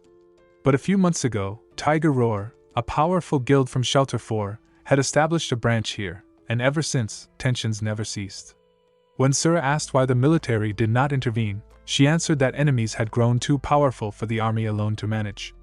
Tiger Roar specialized in clearing towers and their strength was overwhelming, so the military had no choice but to depend on them. She went on, explaining that tower rewards were so great the military could not ignore them, and Tiger Roar's greatest weapon was the awakened one chosen by the tower deity, a being known as Esra. When he asked what that meant, she said the deity ruled the tower with power so immense it was nearly divine, and those who passed its trial became Esra, blessed as its agents outside and guardians within. Tiger Roar had more Esra than any other guild, each one impossibly strong, and that was how they absorbed surrounding guilds with ease. His father's guild, loved by the locals, had never cleared a tower and remained the only guild without an Esra, which made things especially difficult. He muttered it sounded like a rough situation, then teased that if the Union Guild was so beloved, why did they act like Yakuza, to which she admitted with a shrug that it was simply her personal taste. He chose not to press, and she laughed warmly, saying what truly mattered was how lively everyone remained. With a playful push, she urged him to go take a bath, adding that if he wanted his back washed, he only had to say so. He replied he could manage alone, and she smirked, remarking that he had really grown up. Standing in the bathroom afterward, he closed his eyes, admitting to himself that he had not expected things to be this serious, and could not shake his worry about his father. Opening the window, he leapt outside into the night, unaware that his mother, watching from another window, sighed softly to herself, remarking that she had just told him to rest and that children truly were a handful. Sakuya, Sura's father, made his way toward the Tiger Roar Guild alongside a member of the Allied Guild, while Sura stood atop a building, noting that the darkness outside the central area actually worked in his favor, making it easier to shoot. His focus wavered as his vision blurred, and though he tried to watch his father and the others, the view slipped away, forcing him to rub his eyes while muttering that ever since being enhanced by the fragment of the abyss, he had not even caught a cold. Suddenly a voice echoed, calling him Abyss Seed and declaring he would not escape. He spun around, unable to sense its presence, realizing with unease that the figure was indeed inside the sixth shelter. A heavy dizziness struck again as the voice repeated that his soul was marked, and Sura ground his teeth, convinced the man was right beside him, yet his attempts to catch him proved illusions. The chant of Abyss Seed droned over and over, making him realize this was soul marking. A sudden flash from below cut through as someone yelled at him for being out so late, and told him to come down, and though he cursed the unwanted attention, he leapt away, ignoring the voice that urged him to wait. Landing on the ground, he found the man's presence looming again, the same words ringing in his ears, and he guessed it might be tied to the light. Testing his theory, he stood beneath a street lamp, only to find nothing happened, and soon pieced it together. After 7 seconds in darkness, the marking triggered, hitting him with dizziness, and if he panicked, the patterns warped. The voice echoed once more, but this time he laughed along with it, noting he alone could see the figure's face. A passing woman glanced at him, muttering if he was just some kid lost in delusions, while he pressed on with his thoughts, realizing that whenever he stepped under light, a screeching rang in his head until the mark eventually faded away. It explained why he had not felt symptoms earlier, since both sunlight and house lamps had kept them at bay.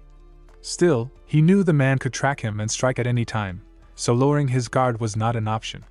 Yet above all else, he resolved, he needed to find his father and the others first. The voice returned, drilling into Sura's head until he snapped and shouted while stumbling down the street, drawing wary stares from the woman trailing behind. Moving along the roadside, he muttered to himself that just as he expected, the figure never appeared where there was light. His thoughts drifted bitterly. His mother was right. The military no longer had use for the Allied Guild, meaning his father and the others were in danger. He had no idea how many capable fighters waited in the shelter, but there was no chance the army, now siding with Tiger Roar, would stay quiet. If they were trying to corner the guild again, so be it. He vowed to protect his father and mother, even if it meant killing them all. A pang struck him as he wondered if their peaceful days were truly over. His steps halted at a large gathering ahead, realizing this was the place. He remembered his father's words, when tensions rise, fighting must remain a last resort, only chosen when no other option exists. He believed his father would still avoid battle if possible, but before the thought finished, a commotion rose behind him. A man shouted for people to move aside, declaring it was beginning. Sura turned just in time to see a sword blazing in Sakuya's hands, the light so fierce it startled the crowd.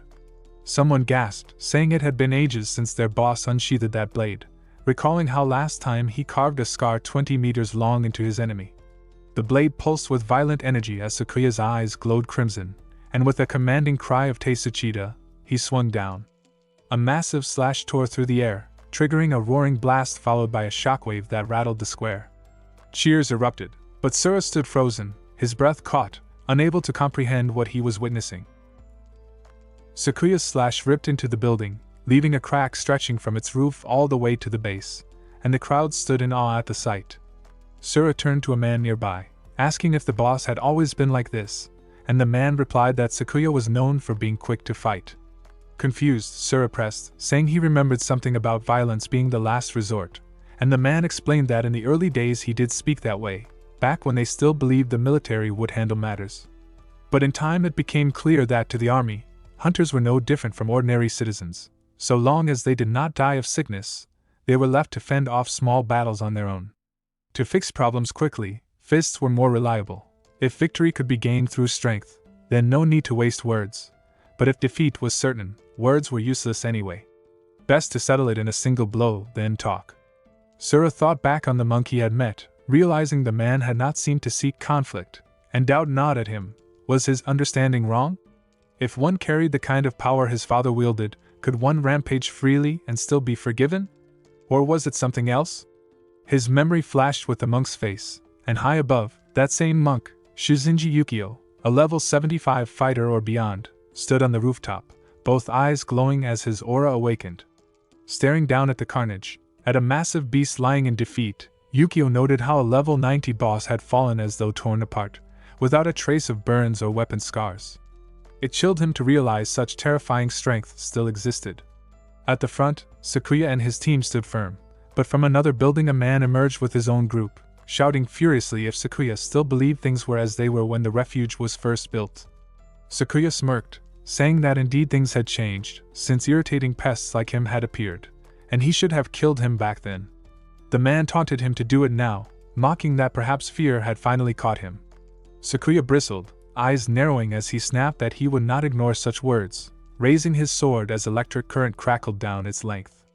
The man clenched his teeth, thinking he had provoked enough, calling out for more to emerge, demanding if this was still not enough. He roared one last insult, spitting that a coward too afraid to draw his blade was only fit to become food for Tiger Roar. Hearing the provocation, Sakuya leapt high with his sword, but the men of Tiger Roar surged forward, one raising a shield that blocked his strike. Another voice rang out, mocking that he had guts to fight inside the refuge. The speaker was Shirai Osamu, a level 63 assassin, and the crowd gasped at his presence, some shouting in shock, wondering why he was siding with Tiger Roar. Watching, Sura's thoughts raced. Was Osamu secretly the soldier backing Tiger Roar? His presence here could not be mere coincidence, especially with so many people gathered in the building. Osamu stepped forward, reciting from the refuge's temporary security ordinance, Article 15, that personal duels were forbidden within the refuge, and violators faced no less than 15 days of imprisonment, or even death. He asked if Sakuya would comply. Sakuya frowned, realizing the trap, provoke him into striking, then accuse him of violating the law to have him imprisoned. Once inside, they could extend his sentence indefinitely or arrange an accident to eliminate him, and with him gone, the aligned guild would be crushed instantly by Tiger Roar and others. What puzzled him was why the military higher-ups themselves would want to destabilize the factions, though he knew he could not afford to admit guilt. He replied firmly that Osamu was mistaken, insisting he and Mukashima had never dueled, and as a supporter of the aligned guild, he would not accept guilt without proof. Osamu smirked, pointing at the deep blade mark as clear evidence. Sakuya countered that such a mark was only proof of trying to renovate the building, not of a duel. Osamu's voice hardened as he declared it was not for Sakuya to decide. If he said it was evidence of a duel, then so it was. The moment Sakuya stepped inside, he had already lost. From the building's windows, squads of guards suddenly appeared, rifles raised, and Osamu gave the order coldly, surrender at once. Everyone froze in shock as countless guards poured out from the building, rifles raised, and one of the guild members shouted that if the enemy wanted to fight, they should meet the challenge head-on. Sakuya stopped them sharply, warning that the soldiers had range advantage and would not hesitate, though he believed they would not fire just yet. Osamu laughed at his restraint, while Sakuya weighed his options, knowing the level 63 assassin was too swift to pin down. He considered that if he could seize Tsukida as a hostage, he might break through. Drawing his blade, he lunged, but Tsukida raised his sword shield with resolve, determined not to become the weak link. He reminded himself that a defender's skill could read attacks more precisely than most classes, and at this distance, he could block completely. Sword shields were designed to counter blades, and against swords they performed beyond their level, able even to withstand the full strike of a level 69 warrior. Compared to that, a level 65 samurai's blade could never break through. Sakuya's strike clashed against the shield with a heavy clang, and Tsukida cried out for him to give up. Osamu pressed coldly, asking if he would surrender willingly or be dragged into prison with his comrades, urging him to choose wisely. One of Sakuya's men pleaded desperately, and Sakuya, teeth clenched in frustration, slowly lowered his sword. Osamu smirked, praising the wise decision. The guild members, however, shouted angrily that the enemy was mocking them and insisted the last strike had only been a buff, while the boss had merely acted to protect them. Among them, Vice Captain Jiru understood the true signal. Raising the sword meant to ready for battle, but releasing it was their hidden order to attack, a technique their foes knew nothing about. The guild members suddenly flared with energy as if preparing for something immense, leaving the opposing side unsettled and whispering in confusion. In an instant, Sakuya's blade seemed to vanish, and Tsuchida stared in disbelief, unsure how to react as the entire squad leapt toward him. Convinced his shield could withstand any sword strike, he braced himself with confidence, recalling it could even repel a level 69 warrior's blow. But the moment Jiro extended his hand, a burst of raw energy erupted like a hammer rather than a blade, shattering the shield Tsuchida had trusted completely. Stunned, he realized it was no sword technique but a devastating strike of another kind, and Sakuya followed up relentlessly, pounding him into the ground with full force. Just as Sakuya pushed forward to finish it, Osamu slipped in behind, daggers flashing, declaring he knew the samurai's aim and that such obsession only meant immediate execution. Before he could strike, Jiro's voice rang out and a defensive spell burst forth, blocking the assassin's attack. Osamu snarled through clenched teeth as Tsuchida shouted to kill them, prompting the guards to open fire in unison. Jiro expanded his hands, unleashing a barrier that absorbed the storm of bullets, while Sakuya readied himself to pin Takeda down. Yet just as he moved to land the blow, Tsuchida vanished, leaving only Osamu's bitter words that a subordinate's stone prison had trapped him in shadows, and the destruction of the shield had triggered the activation condition of the assassin's kill shadow train. He sneered that with the hostage gone, Sakuya's defeat was sealed, and raised his hand to finish them. At that exact moment, something entirely unexpected broke the flow. Sura appeared behind Tsuchida and Osamu, casually asking why they looked so shocked. Osamu's thoughts raced, mistaking him for a hidden ally summoned by Mukashima, an enemy who had slipped behind them to strike an assassin where he was weakest. Instinctively, his hand shot to a vial at his side, while Tsuchida's mind reeled in horror, realizing the deadly poison prepared to bring down even a level 90 boss had somehow already been stolen without him noticing. Osamu suddenly hurled his dagger, stunning everyone as a thick purple mist began to spread through the air. The guards stumbled into the haze, choking before they could even take another breath, collapsing one after another as the poison consumed them. Tsuchida quickly covered his mouth, grimacing at the stench and thinking he disliked resorting to such means, yet with this, Mukashima's comrades would surely perish. The fumes coiled through the battlefield like a living thing, searing throats and lungs, leaving bodies crumpled in silence. But as he watched, a sense of dread crept in. Sakuya was still moving unfazed within the cloud. Alarm surged through Tsuchida's mind, for this poison was strong enough to paralyze even a level 90 boss, and yet the samurai pushed forward undeterred. Could it be, he thought in disbelief, that the one standing before him was not human at all but a monster? Sora clenches a dagger between his teeth before spitting it forward with deadly precision, his words sharp as he asks where they think they are going. In a sudden burst of strength, he seizes both Osamu and Tsuchida in his grip, their teeth grinding as they struggle. He calmly reminds them that no matter the role, every player is bound by 5 stats: intelligence, perception, strength, agility, and constitution. Tsuchida's mind races, realizing if Sora can withstand the poison, his constitution must rival that of a level 100 player. Sora orders them to command their men to lower their weapons, but Osamu grits his teeth and unleashes Shadow Spear, twisting Sora's arm with a swift rotation before flipping onto his shoulder, locking down his movement. Seeing this, Tsuchida smirks, convinced this is their opening while Sora is pinned. Yet in the next instant, Sora appears, his blade flashing as a gust tears through the air, blasting both Osamu and Tsuchida into the wall with bone-cracking force. Even Sakuya watches, briefly stunned by the display. From behind, Osamu lunges again, banking on his shadow trance to strike unnoticed, his dagger stabbing into Sora's back. But his eyes widen as the blade refuses to pierce, grinding uselessly against a body harder than steel. Sora turns, his fist slamming into Osamu's face, sending him flying with blood spraying from his nose. Dazed, Osamu realizes he was nearly broken by that single gust and tells himself he must retreat, but before the thought can solidify, Sora closes the distance.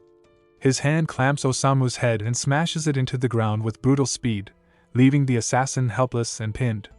The sight stuns everyone present, even Sakuya, who steps forward with a hint of awe as Sora drags Osamu by the coat, his presence overwhelming the battlefield.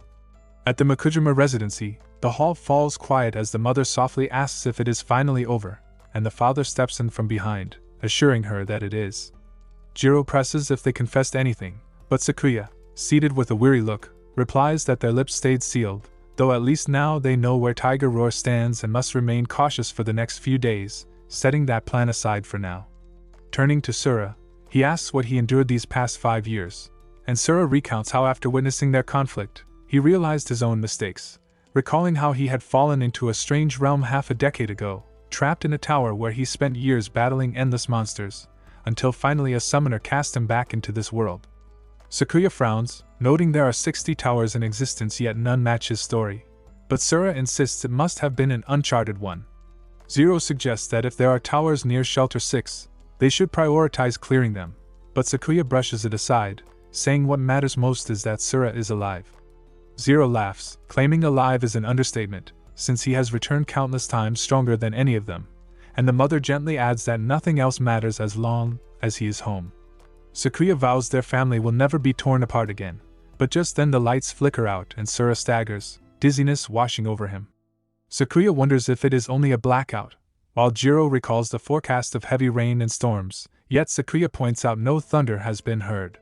In that tense silence, a shadowy figure begins to form behind Sura, and his mind races as he senses danger, while the man's voice drifts through the darkness, promising he will never let him escape this time. As night deepens and the town lies in complete darkness, an unsettling presence begins to seep out from Sura's body, making him tense as he curses under his breath, realizing it has returned, though its words sound different this time.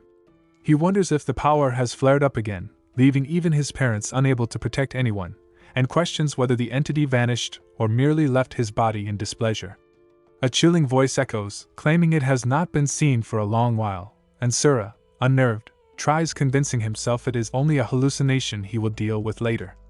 But the entity taunts him, asking if he still believes that, before placing both hands over his eyes.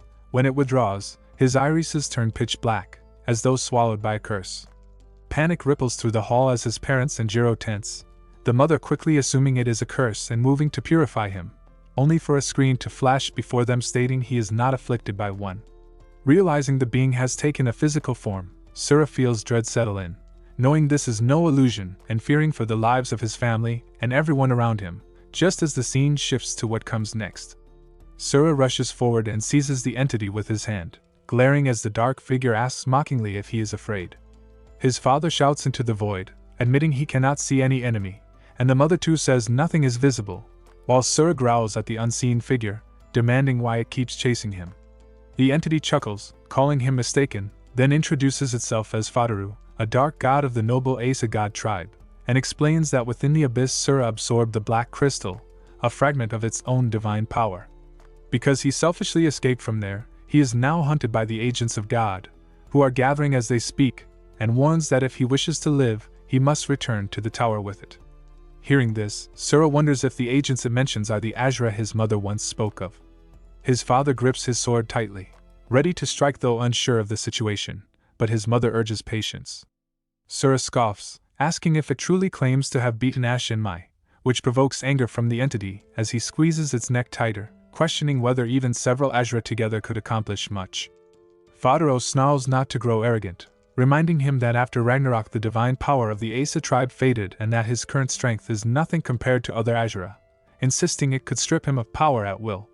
Sura challenges on what basis he should trust such words, only for the entity to laugh coldly, calling him a foolish mortal and warning that disbelief will lead to regret when a rain of blood engulfs the land. Sura falls silent, mind clouded by doubt, torn between rejecting the threat outright and the gnawing thought that if there is truth in its words, he may be standing at the edge of something far worse. Sura tightens his grip on the entity's neck and with a snap of his fingers summons a swirling tornado of energy, the air erupting in a storm of yellow and orange electricity. Though his vision had been clouded by the entity's smoke, his eyes clear and he realizes his sight has returned. He unleashes the gathered energy through his hand, blasting the entity backward. Watching this, his father mutters that he believes him, and Sura quickly recognizes a figure stepping through the door as the monk he had seen at the town entrance.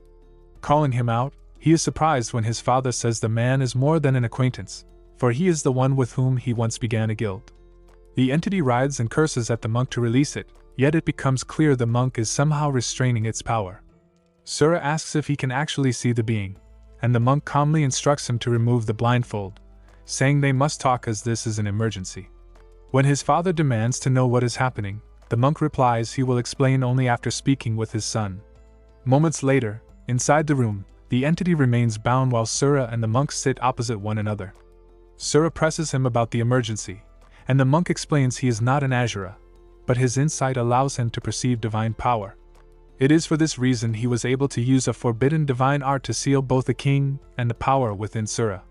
He warns that the force Sura carries far exceeds Shinmai's strength, though how he obtained it remains unclear, and there is no time to search for answers. Several formidable divine presences have already gathered in the town, most likely hunting for Sura's power, and though he cannot explain what befell Shinmai, he confirms that what Fatara said is true. The monk continues firmly, warning Sura never to return to the abyss, for within the tower dwell beings far more dangerous than Asura Isudara. He explains that Fataru is only trying to deceive him and drag him back to reclaim the divine power he carries. What Sura must do now, he insists, is leave this place at once and join the army. Sura frowns, recalling the very soldier who once tried to kill him with a bomb, and questions if that is truly safe. The monk chuckles, admitting the army is indeed like that at present, but assures him there is one individual he can place his trust in. He adds that the Asura maintain a cooperative relationship with the army, meaning they will not dare to harm him. Sura challenges this, pointing out that since Fadaro and even his own father were Asura, there is no guarantee they will stay out of his affairs, despite any supposed rules. The monk calmly reassures him, saying there exists an unspoken law among the Asura not to recklessly harm civilians, which is precisely why the Hunter Federation continues to exist. More importantly, he declares that as long as he remains at Sura's side, no Asura would dare interfere, for their Rakan stands as a force equal to the Asura themselves. At the Allied Guild, the monk concluded his words, telling Sura that was all for now and instructing him to meet Tonosaki from the command, an acquaintance who would surely protect him. He also urged him to check on the curse practitioners, warning that if war broke out and a curse formation was set, even Tiger Roar would be unable to interfere, assuring him the alliance had its reasons for staying put. About 15 minutes later, the monk sat outside sensing a hostile presence when the doors burst open and 4 figures appeared, unleashing black energy straight at him. He quickly summoned a golden bell barrier and dodged the attack, recognizing them as Tiger Roar members, which made everyone tense. At their head stood Mukai himself, a sight that made the monk frown. Mukai called out to Yukinaju, and when the monk responded, dark energy swirled from Mukai's fingers, forming a tornado that filled the temple air with writhing black souls clinging to those nearby. Alarm spread as Sakuya realized the Oni soul had locked onto the position of the alliance, even infiltrating the shelf units, making escape impossible. Activating his search eye, he confirmed the enemy's levels were overwhelming. The monk calmly asked why they had come so late, but Mukai's men dismissed his words, with their leader demanding to know where Sura was. Feigning ignorance, the monk replied he had no idea, prompting Hiro to snarl and insult him, vowing to kill him on the spot. The monk coolly remarked that his opponent seemed poorly educated, which only fueled Hiro's fury as he charged. Inside, Sura's mother sat on the ground within a completed spell circle and ordered a barrier to open, surrounding everyone with a protective green field. She explained it was the curse of weakness caused by Mukishima Yai. Hiro sneered at the spell, boasting he alone could crush the alliance even if cursed, and lunged at the monk. Yet when his fist met the monk's hand, the monk easily blocked him, remarking that he clearly misunderstood the alliance.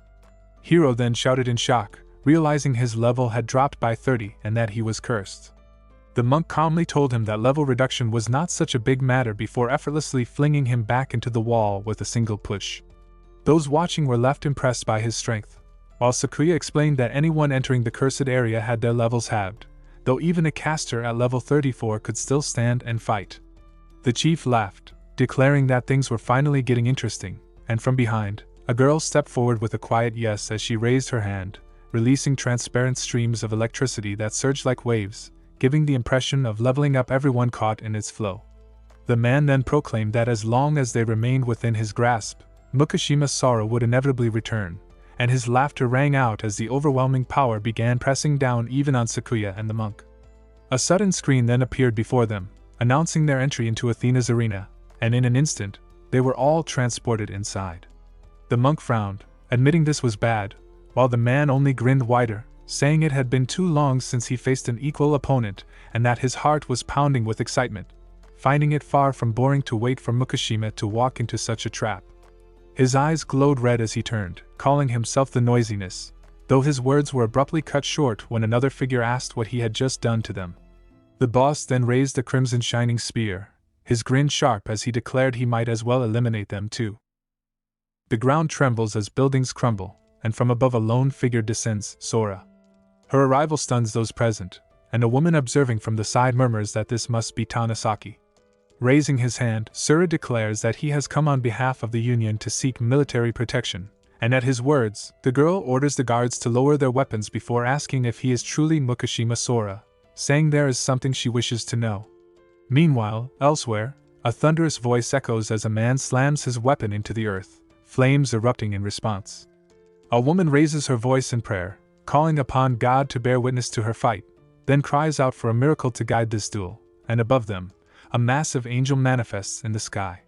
Tension grips everyone as the woman announces that each side must present 5 warriors, with the first to secure 3 victories gaining the blessing of Olympus, while the losers will be burned alive by divine light. Shock runs through the group, and Sakuya mutters that with only 8 of them present, how are they supposed to find 5 fighters? The girl reassures that their main combatant is still on the way, and Hiro steps forward with a mocking tone, asking who wishes to die first. As a notification flashes, Hiro has issued a challenge. Sakuya grits his teeth, but the monk steps ahead, admitting this happened because of his poor judgment. Sakuya tells him not to blame himself, insisting that his presence alone is enough. Yuwa adds that with curses weakening the enemy's level in single combat, they stand a chance, and Jiro agrees, saying that since their older sister is unsuited for battle, all they need is to secure 3 wins. Then, stepping closer, Sakuya places a firm hand on the monk's shoulder. Monk spoke firmly, saying Eris Azura was known as the fiercest, once using his unmatched skill to crush guilds that even had 3 Azuras. But he claimed to have a strategy, and told them to leave the first fight to him. Stepping into a transparent dome, his body faintly glowing, he smirked and requested a bout. His opponent Hiro clenched his jaw, one eye glowing red with fury, as the angel hovering above declared both sides to take position and announced the start. Red fumes poured from Hiro as he dashed forward, leaping high and shouting that enough talk had been wasted. He swung down with his fist, but Monk slipped past, only for Hiro to twist his arm back, aiming for Monk's chin. Back and forth their clash filled the dome, every move closely watched outside. Hiro roared if running was all his opponent could do, while Monk stayed silent, evading every strike. Then, in a sudden shift, he caught Hiro's arm, and outside Sakuya clenched his fist in excitement, cheering. The atmosphere inside warped as Hiro's rage spiked, but Monk held firm, seizing his chance. His free hand struck Hiro's chest with force, sending him flying back. Hiro crashed but steadied himself, digging into the ground to halt. His allies muttered that Monk had taken initiative, and then kept distance, wary of what came next. The girl warned that Hiro's offense wasn't so forgiving, while Sakuya called out to Monk in concern. Hiro, smirking with a devilish air, stretched out his hand as a sharp weapon-like fang sprouted from his palm, and with a chilling tone he asked how they liked the fang of Kedmos. Long pondered that Cadmos, Eris's pet serpent, once fused with Azura to perfectly match his close-range assaults. Now before them, Hiro's body warped, fangs jutting outward as red, lava-like energy pulsed through the cracks of his flesh. With a dark grin he growled that this was only the beginning, then hurled himself toward Monk with crushing force, shouting that Cadmos still wasn't satisfied, his burning eyes brimming with unrestrained fury. Hiro lunges at Monk, fist driving forward with crushing force, but Monk narrowly slips aside, teeth clenched as he braces.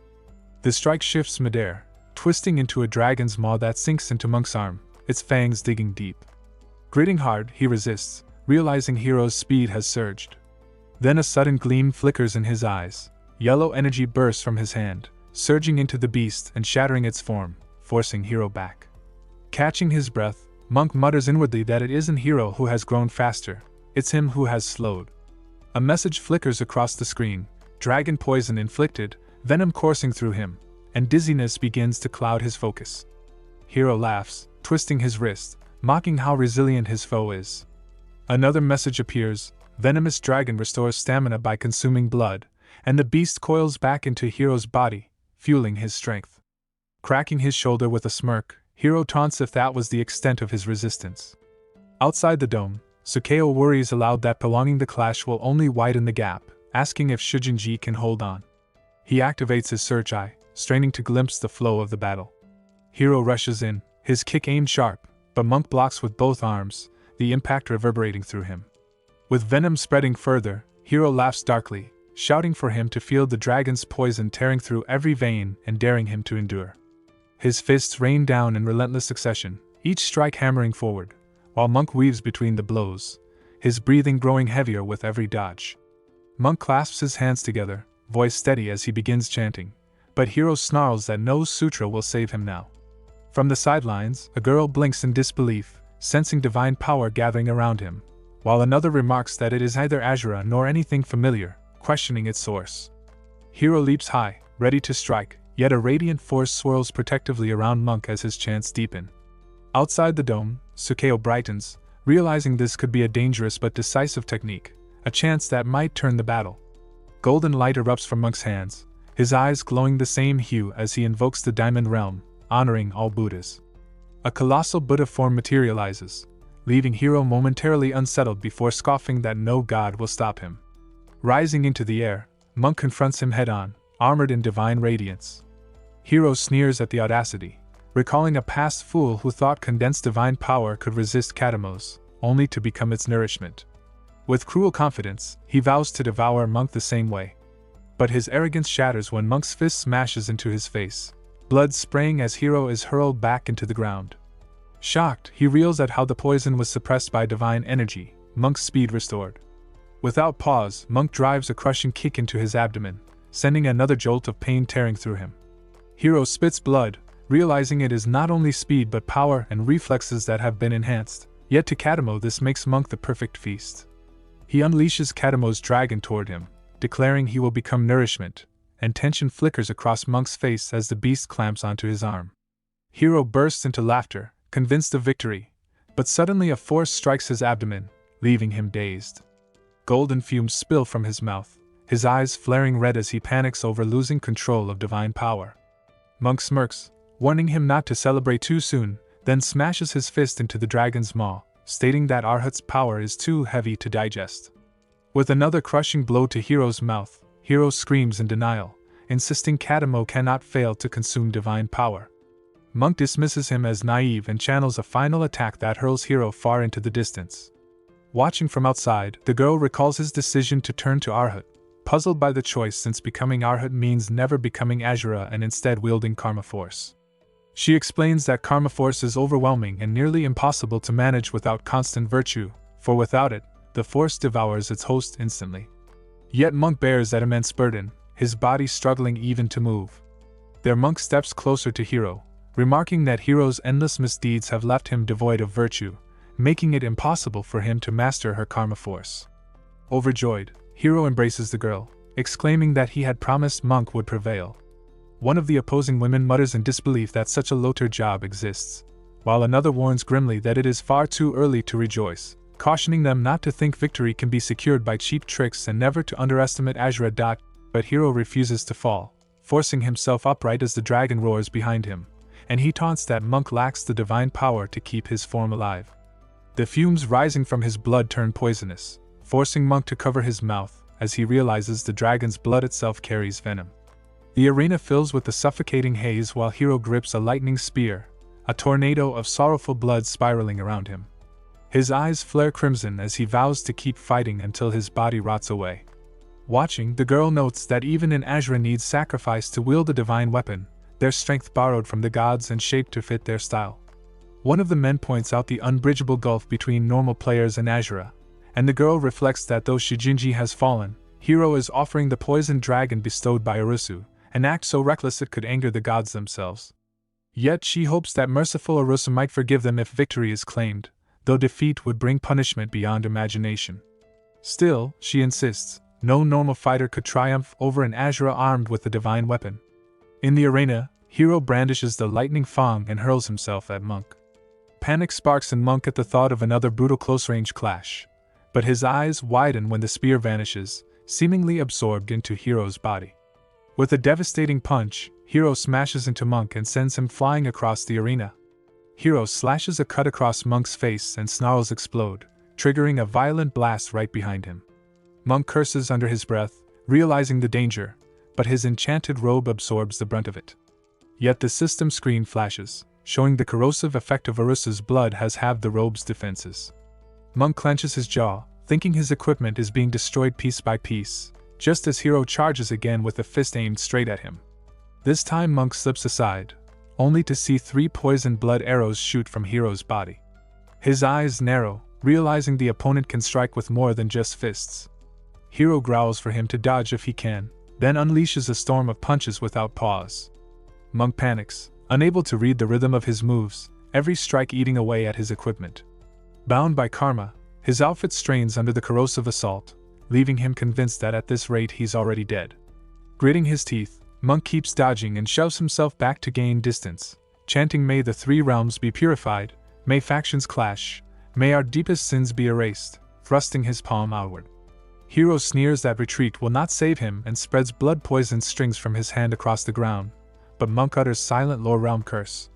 Hiro's eyes widen as the curse manifests above, coiling into a tornado of sacred energy that pins him to the ground with crushing force. The screen appears, declaring silent lower realm curse, a holy incarnation that purifies and expels evil, weakening the corrupt dragon blood flowing within him. Hiro roars a sealing spell, aiming to lock Monk's movements, then hurls a mass of blood down at him. Sakaya, watching from the side, panics and shouts that Monk is in danger, just as the strike grazes past Monk's head. Monk exhales sharply, realizing he barely dodged death. Sakaya, overcome with worry, rushes forward toward the dome, but the angel guarding it warns that any who interfere in the duel shall be punished. Hearing this, Monk snaps back to his senses, collapsing onto the ground and shouting in frustration. The girl behind him tries to calm him, but above, the screen declares divine flame punishment, life force reduced by 15. Hiro smirks, saying without interruptions Monk would already be dead. Monk thinks grimly that Hiro fights with brutal force up close while also using blood arrows from afar, making him a relentless opponent.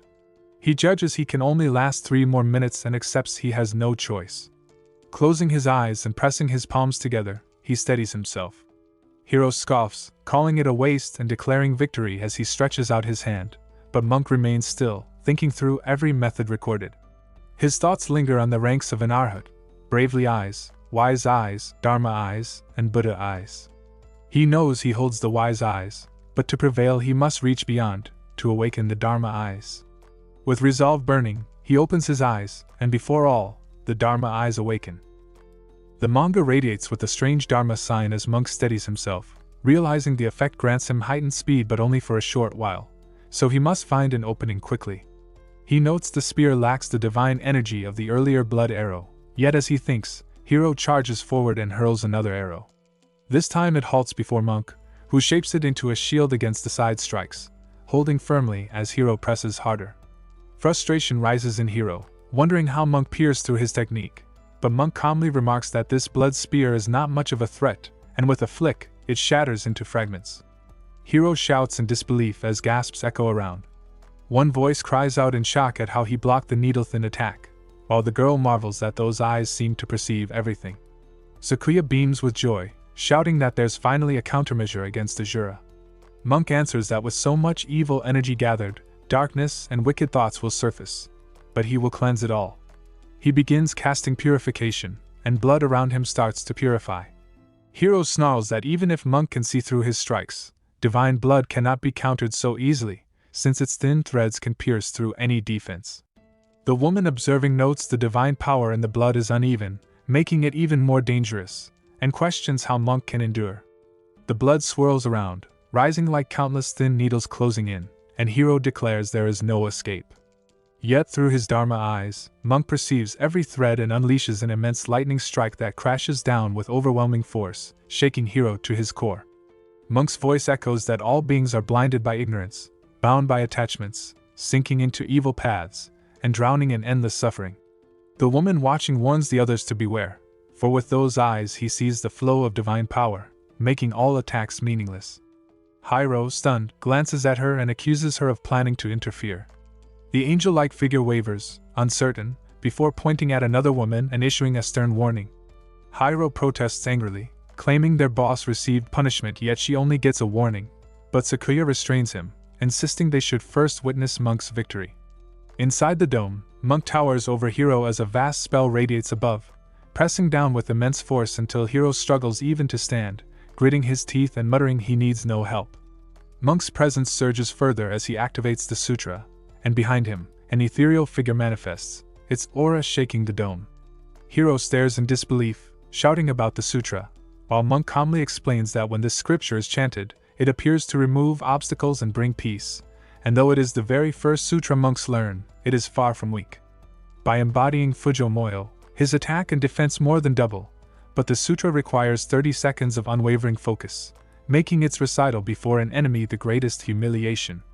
Snarling, Hero slashes his own body, sending streams of blood whipping toward Monk, as Shindizagar remarks that disrupting the sutra demands breaking its seal, though forcing it requires an immense amount of divine power. Monk, unshaken, thinks that surprise assaults are meaningless against the Dharma eyes, and dodges each streak of blood with calm precision. Furious, Hero curses that 15 seconds remain, his bloodshot eyes burning with rage as he notes crimson dripping from Monk's own eyes, believing he must be nearing his limit, yet Monk's focus remains unbroken. The countdown begins from outside as the girl raises her voice, tension filling the dome, while behind Monk the gathering energy swells into a terrifying wave. In desperation, Hero howls that he cannot even disturb his opponent's focus, but by then the sutra reaches its climax. Monk declares that the merit of this scripture is like oil to the burning eyes, like water to the heart, and everything flows by the mind as ordained by the divine. The final surge erupts, blasting Hero off his feet and hurling him across the ground with devastating force. Monk sighs in relief, thinking he managed to end the fight before the Dharma eyes reach their limit. The angel overhead proclaims victory for the allied guild in the first battle, and as the dome dissolves, cheers erupt all around. Surrounded by the voices of triumph, Monk smiles brightly, overcome with happiness at the hard-won victory. The guild member rushed to Hero's side and tried to heal him, but Hero stood stiff with rage and disappointment, while the girl beside him urged him to at least give his best. Behind him, two angel-like figures appeared, their voices cold and sharp. One mocked that Athena's hypocrisy tainted the arena, the other spat that losing here was disgraceful. Hero faltered, muttering an apology, but then snapped, shouting at them to stay silent. One angel delivered a message saying their father was disappointed, while the other raised a whip, declaring Hero should feel honored to be executed by him. His partner intervened, insisting he wanted the right to cut down Demicles himself, then lashed Hero's back over and over until blood spilled from his mouth. Watching in outrage, Sakaya demanded how they could treat one of their own Azura this way, but the angel replied it was their father's final mercy before leaving Hero broken. Barely able to move, Hero groaned Shado's name, swearing he would kill him next time, only for a woman to mock that there would be no next time, since he was doomed to burn in Hera's eternal flames. Nearby, a man gripped his weapon, purple energy swirling around him as his anger flared. Sakaya stepped forward, telling him to leave it to him, and his wife reminded him that the death god Azura's ability tied to the spirit would surely prove useful. Accepting a charm she pressed into his hand, a notification appeared stating an item from Mukushima Yui had been placed in his box. From behind, Monk and Hero wished him good luck, and Sakaya answered with resolve before stepping into the arena to face the man. As he advanced, his thoughts sharpened. Samurai possess a short aura that exerts pressure even from afar, yet it demands considerable strain, so in duels, close-range combat is best. The method is simple: close the gap with Shuinpa, follow with Rinzin to seal off counterattacks, then strike the weak point in one decisive blow. Straightforward, but perhaps the most effective style, though if that failed, he knew the fight would become far more difficult. The female hovering above commanded both fighters to take their positions and declared the combat begun. The man immediately unleashed a storm of black-purple dark energy towards Sakaya. He thought to slip through it with Shuinpa, dodging every strike while observing the man's movements. The man sneered, mocking him as a one-trick samurai. Sakaya lunged and slashed, cutting what appeared to be the man's body in half, but it was only a shadow. Realizing his mistake, he tensed as the purple energy surged toward him, forming a spinning tornado. He sliced through it and charged again, only to cut another shadow, liquid-like this time. The man laughed, taunting that attacks couldn't harm shadows without physical form and that vengeful spirits were endless. Frustration burned in Sakaya as each strike missed, the man claiming a samurai who couldn't recognize his foe was worthless. Anger and determination surged in him, his sword, aura, and eyes glowed intensely. The man tried to prevent him from charging, launching repeated attacks back to back, forcing Sakaya to dodge and slash relentlessly. Behind the swirling dark energy, the woman observed, noting the stark difference between an Asura and a normal person. Hiro brushes it off as luck, but the female notes that becoming a guild master as a samurai is nearly impossible. She eyes Sakuya's wife, wondering why she exudes such confidence despite seeming at a disadvantage, clearly hiding something. On the battlefield, Sakuya slices through the black shadow while the man speculates about a new move. The girl warns to watch out, and Sakuya executes a leap assassination, weaving in a zigzag pattern until he lands silently behind the man, completely unnoticed. When the sixth refuge was first established, the military and players worked together to locate a monster nest. Near the refuge, they discovered a mine that became their first exploration base. Initially, only small monsters appeared, and progress was smooth, but deeper inside, everything changed. The types, numbers, and ranks of monsters grew deadly. The cave had formed a full ecosystem, and at its deepest point lurked a level 80 spider monster. Humanity stood no chance, yet Mokushima bravely lured the monster to allow everyone to escape. What happened afterward remained a mystery, but 3 days later, a pitiful scream echoed from deep within, and the cave began collapsing. Mokushima dashed through the falling rocks and returned safely, using his Hasuto eightfold leap, a terrifying technique allowing up to 8 consecutive jumps, each exponentially faster than the last. Back in the present fight, Sakaya recalled using it 3 times to escape the Revenant. Now, the 4th jump propelled him toward the man. The opponent gritted his teeth, shocked at Sakaya's accelerating speed, dodging the slashing sword and searching for him. Sakaya leapt again, the 5th jump, and swung at the man's neck, but his shadow moved above her. Observing closely, Sakaya prepared the 6th leap, cutting through every shadow and every black aura of the man, relentlessly striking as he grew increasingly exhausted, fearing the 7th jump. Sakuya thought with the power inherited from the hero, I've erased all surrounding souls. Using my speed advantage, I can strike before his spirits even form. The man leapt toward her, pushing with his weapon, and she realized exactly as she expected, if she outpaced him, his soul generation couldn't keep up. Forcing the fight into close combat, she could win. She shouted heroic legacy, and behind her, a massive spectral form resembling the mustached hero appeared. The girl watching remarked that it was no wonder Sakuya had held the guild master position so long. Even without being Izuva, that power alone was enough to face any guild. Many theories surrounded the tower's origin, the most common being it as a manifestation of humanity, history and mythology fused. If gods symbolize mythology, then heroes naturally represent history. Inheriting a hero, however, differs from being chosen by the gods. It's more a stroke of fate, a lucky encounter. The man taunted, asking if she truly thought she could win close combat, claiming a mortal's weapon could never best a reaper's scythe. Their weapons clashed, and Sakuya thought the reach and angle favored her, though handling a divine artifact was no simple task. The man spun his weapon in a 360-degree arc, and Sakuya recognized that forcing it like a normal weapon would leave a huge opening. Dodging the strike, she smirked, mocking that no god had taught him proper use, then pushed her sword into his chest, thinking she had only planned to use that skill to evade him. Juro, beaming with joy, declares they've won, but Sora's mother shakes her head, saying not yet. Shiraya laughs, mocking the look of superiority on Juro's face as ridiculous. Sakuya frowns, realizing he might have miscalculated, and wonders if Revenant Shade has no cooldown. Shiraya smirks, saying he never limited the switch to spirits, then thrusts his hand through Sakuya's body and grasps his heart. A text appears, "You have been marked by the enemy, the Hades' brand." Sakuya realizes he was caught off guard, suspecting Shiraya transformed his body into a spiritual form that ignores physical damage. Shiraya warns that if Sakuya is marked 4 times, his soul will belong to him forever, leaving no chance for escape.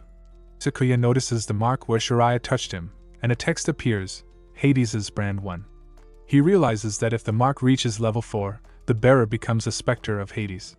Sakuya worries that getting too close will let Shiraya mark him, but staying distant lets the specters swarm, making things tricky. His 8-fold leap is still recharging, if only he could use it now. Shiraya calls his name, acknowledging his strength, yet insists he's ultimately just an ordinary man and moves to strike. Shiraya notes that although Sakuya takes more magic damage and constantly loses mana in shadow form like his specters, physical attacks are ineffective. As Shiraya reaches to touch him, Sakuya dodges by retreating. Shiraya admits he's fast but still weak, and Sakuya lands a hit. The text appears again, Hades' brand. Sakuya realizes that if the mark reaches level 4, he will become a specter of Hades. Shiraya laughs, telling him running is useless, and warns that once he's marked 4 times, his body will rot in infernal flames, his bones cracking as they burn, and his soul will be chained, turning him into a puppet. He marks Sakuya for the 3rd time, and reminds him that a revenant shade is also present. The text updates to Hades' brand 3. Sakuya strikes, but it has no effect, and Shiraya taunts that it's useless. Sakuya suspects Shiraya is trying to drain his mana by forcing him to deactivate his shadow state, but he knows he can maintain it for 3 more minutes, though the next hit will be the 4th mark. Preparing to strike, Sakuya begins charging his sword's aura, and Shiraya wonders if it's to create an opening. Shiraya dismisses it as nonsense, uses his revenant shade technique to appear behind Sakuya, and commands him to die and become a specter. Calmly, Sakuya unshades his sword, glowing white, and attacks, but Shiraya dodges, claiming a sword's aura is still a physical attack and won't harm him. Sakuya recalls holding his wife's amulet, remembering she had told him that as a reaper, his power connects to specters. Thanks to her, he had a blank sheet soaked in holy water, dried in sunlight, and infused with divine power by a cleric. Now, at maximum strength, it allows him to command specters effectively. Dami observes that just as Shiraya had devised countermeasures against the samurai, they had prepared for this as well. Sakuya slices through the shadow clones, but Shiraya declares it useless, claiming he has already been marked 4 times and that the flames of hell will consume him, commanding him to become his puppet as dark shadows encircle him. When all seems lost, Sakuya focuses and channels his aura. Atraya looks confused, and Sakuya retorts that he would never stand idly by to become a specter. Advancing against him, he remarks that burning his body has only made him feel lighter and begins cutting through the shadows. Shiraya orders the shadows to stop him and notices something odd. Sakuya should have exhausted all his countermeasures against the shadow state. Then he realizes Sakuya is using his 8-ship leap. Sakuya declares it's too late, strikes Shiraya, who switches with a clone using his technique. The battle continues as Sakuya vows to kill him before being transformed into a specter, cutting through clone after clone. Shiraya insists a single slash won't suffice, but Sakuya responds that if 1 blow isn't enough, he will keep striking until Shiraya falls. With his final attack, Sakuya lands a decisive hit, and Shiraya concedes defeat as Sakuya declares victory. After taking down a boy from Sora's father's guild outside the arena, Rukai scoffs at the fight, calling it a disgrace for an Esra and urges, insisting they come quickly or it'll end disappointingly. Meanwhile, Sora leaps across city rooftops, returning to the scene. Juro, observing, celebrates prematurely, but Chwini warns that something is off. The malice rising now far surpasses anything from Hades before. Juro, confused, asks what he means as black lightning surges from Shiraya's body lying near Sakuya. Shocked, Shiraya insists he hasn't lost and pleads for one more chance. Suddenly, space tears open and 2 skeletal hands emerge, ripping through and revealing a skeleton wreathed in dark energy.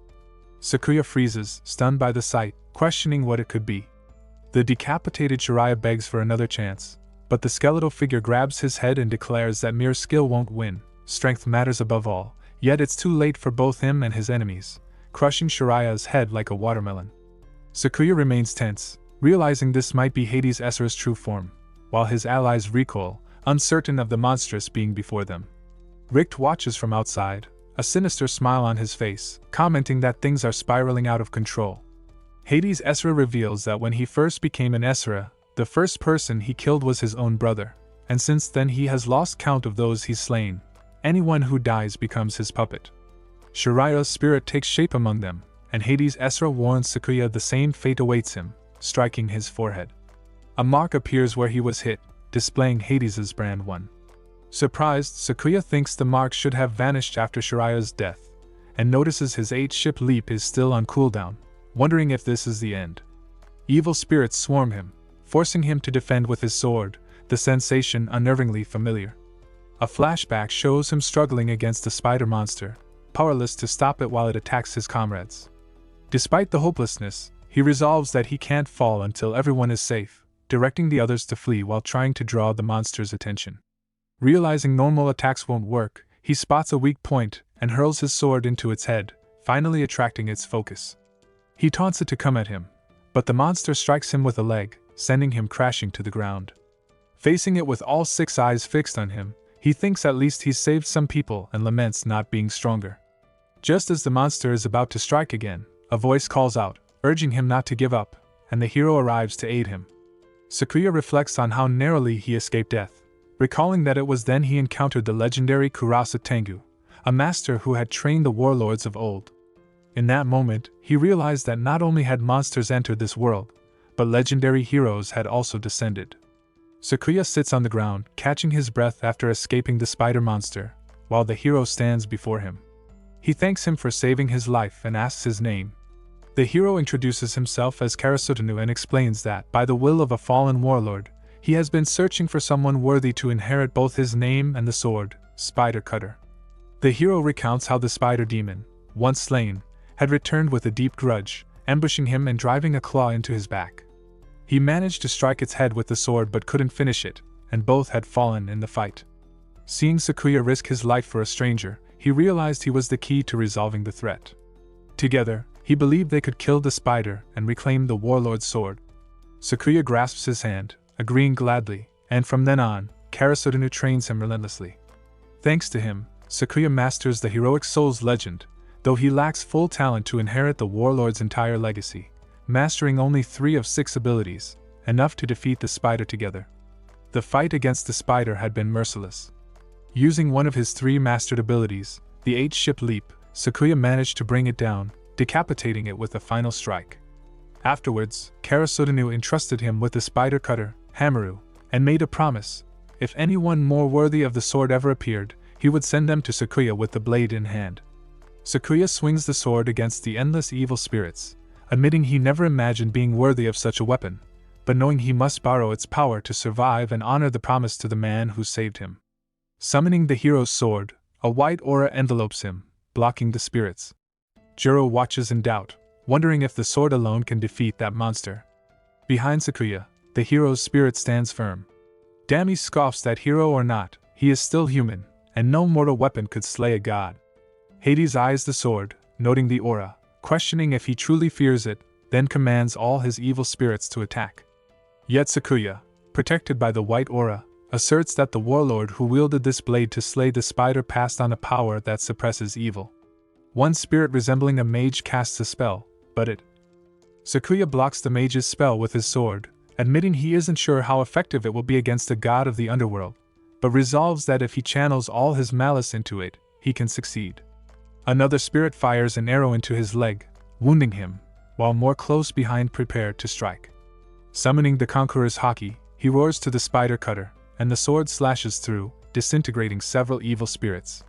Hades watches, acknowledging his strength but warning he is still far from being a match. Sakuya strikes Hades' circular shield, which activates to parry his blow, and Hades mocks him, asking if he truly believed a human hero's weapon could overcome his defenses and declaring that he will turn his foolish hope to ashes. One of Sakuya's slashes hits the shield, producing an unbearably loud sound that makes Hades flinch, forcing Hiro and Dagami to cover their ears, and the same affects Sakuya's wife and his 2 friends. The shield begins to crumble under the impact, and Hades struggles, covering one ear with his hand while keeping the shield active with the other, but it eventually shatters completely. Sakuya tells him that while he can block the spider cutter hammer's blade, he cannot block the sound waves it unleashes. Noticing Hades in evident distress, Sakuya dashes forward toward his head, moving past his arm, and explains that the sword emits roar-like sound waves that disturb enemy movements. Observing Hades' weakened state, he realizes the sword's effect has already kicked in and declares this is their chance, while Hades warns that using sound to paralyze him is not enough to celebrate, calling Sakuya a foolish mortal. Sakuya closes in on Hades' head, but a warning appears noting that the spider cutter hammer's effect duration is halved from 20 to 10 seconds due to divine blessing. Hades taunts him, saying the moment he thinks he's won is when he's weakest. Sakuya urges himself to move faster, knowing this is his last chance, but as he nears Hades, the god turns his head and declares he's snapping out of the paralysis. Sakuya leaps into the air to strike, and Joro watches anxiously, wondering if he'll make it. Just as he's about to land the hit, Hades seizes full control of his body, blocking him midair and grabbing him with one hand while laughing, crushing him, and declaring he will turn him into an undead puppet. The text of Hades' brand levels 2, 3, and 4 flashes, signaling the impending transformation. Suddenly, Hades notices Sakuya's wife, Juro, and Shuenji channeling their power to aid him, his wife insisting they cannot stand idle. Athena materializes, warning that no one may interfere in a sacred battle, but she freezes as lightning strikes above. She turns, asking who is attacking, and Hayo and Dagami detect the vibrations as well, noting someone is breaching the barrier that the chief was meant to guard. Lightning crashes down, shattering Athena's shield, and Dami exclaims in shock that the barrier has been broken and questions if the lightning belongs to the boss. The hero looks up and tells Dagami to watch, revealing Sora's return, wielding Zeus's lightning spear and destroying the shield. Sora announces he arrived just in time, leaving Dagami stunned, pointing out that only the boss could wield that lightning spear. The three manage to cast a protective shield around Sakuya while Juro and Shuenji note the barrier is down, and they must defend their master. Sakuya's mother urges him, saying they're counting on him. Sora fires a bolt of lightning directly at Hades' face, shattering part of his skeletal head. Hades screams in pain, cursing furiously, but scoffs at the broken barrier and tightens his grip on Sora's father, claiming he is already one of his puppets. Juro uses his power to lift a rock mass, giving Sora a platform to launch himself toward Hades. Using the momentum, Sora strikes decisively at the arm holding his father, severing it in one blow. Hades screams in agony as his father falls, and Sora immediately pulls him to safety, declaring that as long as he's there, no one will die. Sora, worry etched on his face, glances at his father in rough shape and tells him he did well holding on this long. His attention shifts to the real threat, the figure outside the barrier unleashing lightning bolts. Among everyone he's met since leaving the abyss, Sora recognizes him as the strongest. He recalls Richt Mukai's words before the barrier broke, "So you did come back, Sora Mukashima." Sora strikes head-on with his lightning spear, piercing him, but it has no effect. Puzzled, he notes it's odd the lightning caused no harm, and even stranger how effortlessly the man handled his power, which explains Athena's shattered shield. Carrying his father to his mother and friends, he reminds himself this isn't the time to dwell. He must take him down first. Richt Mukai hovers above, snake-like eyes watching, a serpent's figure looming behind him, murmuring that it's interesting. Hero laughs at the barrier's fall, joking that they no longer have to follow the rules, calls Shuenji a bald monk, and launches a punch at him. Dagami, looking up at Richt, finds it odd their boss isn't restraining Hero and wonders if he's assessing the kid's true strength, realizing she can't just stand idle either. She summons a golden shield and snaps at Agaya, asking how long he plans to just watch. He tells her to mind herself and adds that an assassin appears when timing is perfect, revealing his power to become invisible. Dami urges Sharia, who has only lost an arm, to join the fight. He responds that nobody escapes death and sends a swarm of evil spirits towards Sora's family. Sora calls out to Juro, telling him to leave his father and the others to him. Juro nods, punches the ground, and forms a protective barrier around himself and Sora's parents as the spirits approach. Sora readies himself, vowing to eliminate anyone who touches his father or the others. Shuanji battles Hero, who curses him constantly, until Sora appears above them, charging a strike. Hero, startled by Sora's speed, summons teeth from his hands to defend himself and warns not to underestimate him, but Sora shatters the teeth and sweeps him away with a single blow. Dami notes he didn't resist even one strike, calling him an idiot. Sora instructs Shrini to handle the spirits, and he complies, using his powers to stop them. Dagami observes Sharia being completely outmatched by the monk and wonders if it's a matter of compatibility. Then she targets Sora, hurling the Valkyrie's shield, which he stops effortlessly with one hand. She laments facing such a monster but has no choice, summoning a sword and aiming at him. Sora dodges, grabs her wrist, and strikes with the Valkyrie's shield, forcing her to release the sword. He follows with 2 or 3 precise strikes to her face using the shield. Bleeding from her nose, she wonders why the boss hasn't acted yet. From above, Richt watches and scoffs, calling them pathetic trash. As he readies a lightning strike with a massive bow, he reminds himself they're under the curse of frailty and, with a smile, dedicates the attack to Mikajima's wife. Shuenji, guarding Sora's parents, senses powerful divine energy targeting Yuwa and admits it's reckless but necessary. He removes the bandage from his eyes, begins his prayer, and announces, "Dharma, I open," intending to activate the Dharma form as quickly as possible. Richt mocks him, calling him a fool and warning he won't finish his chant like Hiro. Shuinji mutters that this is trouble, while Richt, disgusted, calls him an insect and fires the lightning from the giant bow straight at the stone shield Juro had created to protect Sora's parents.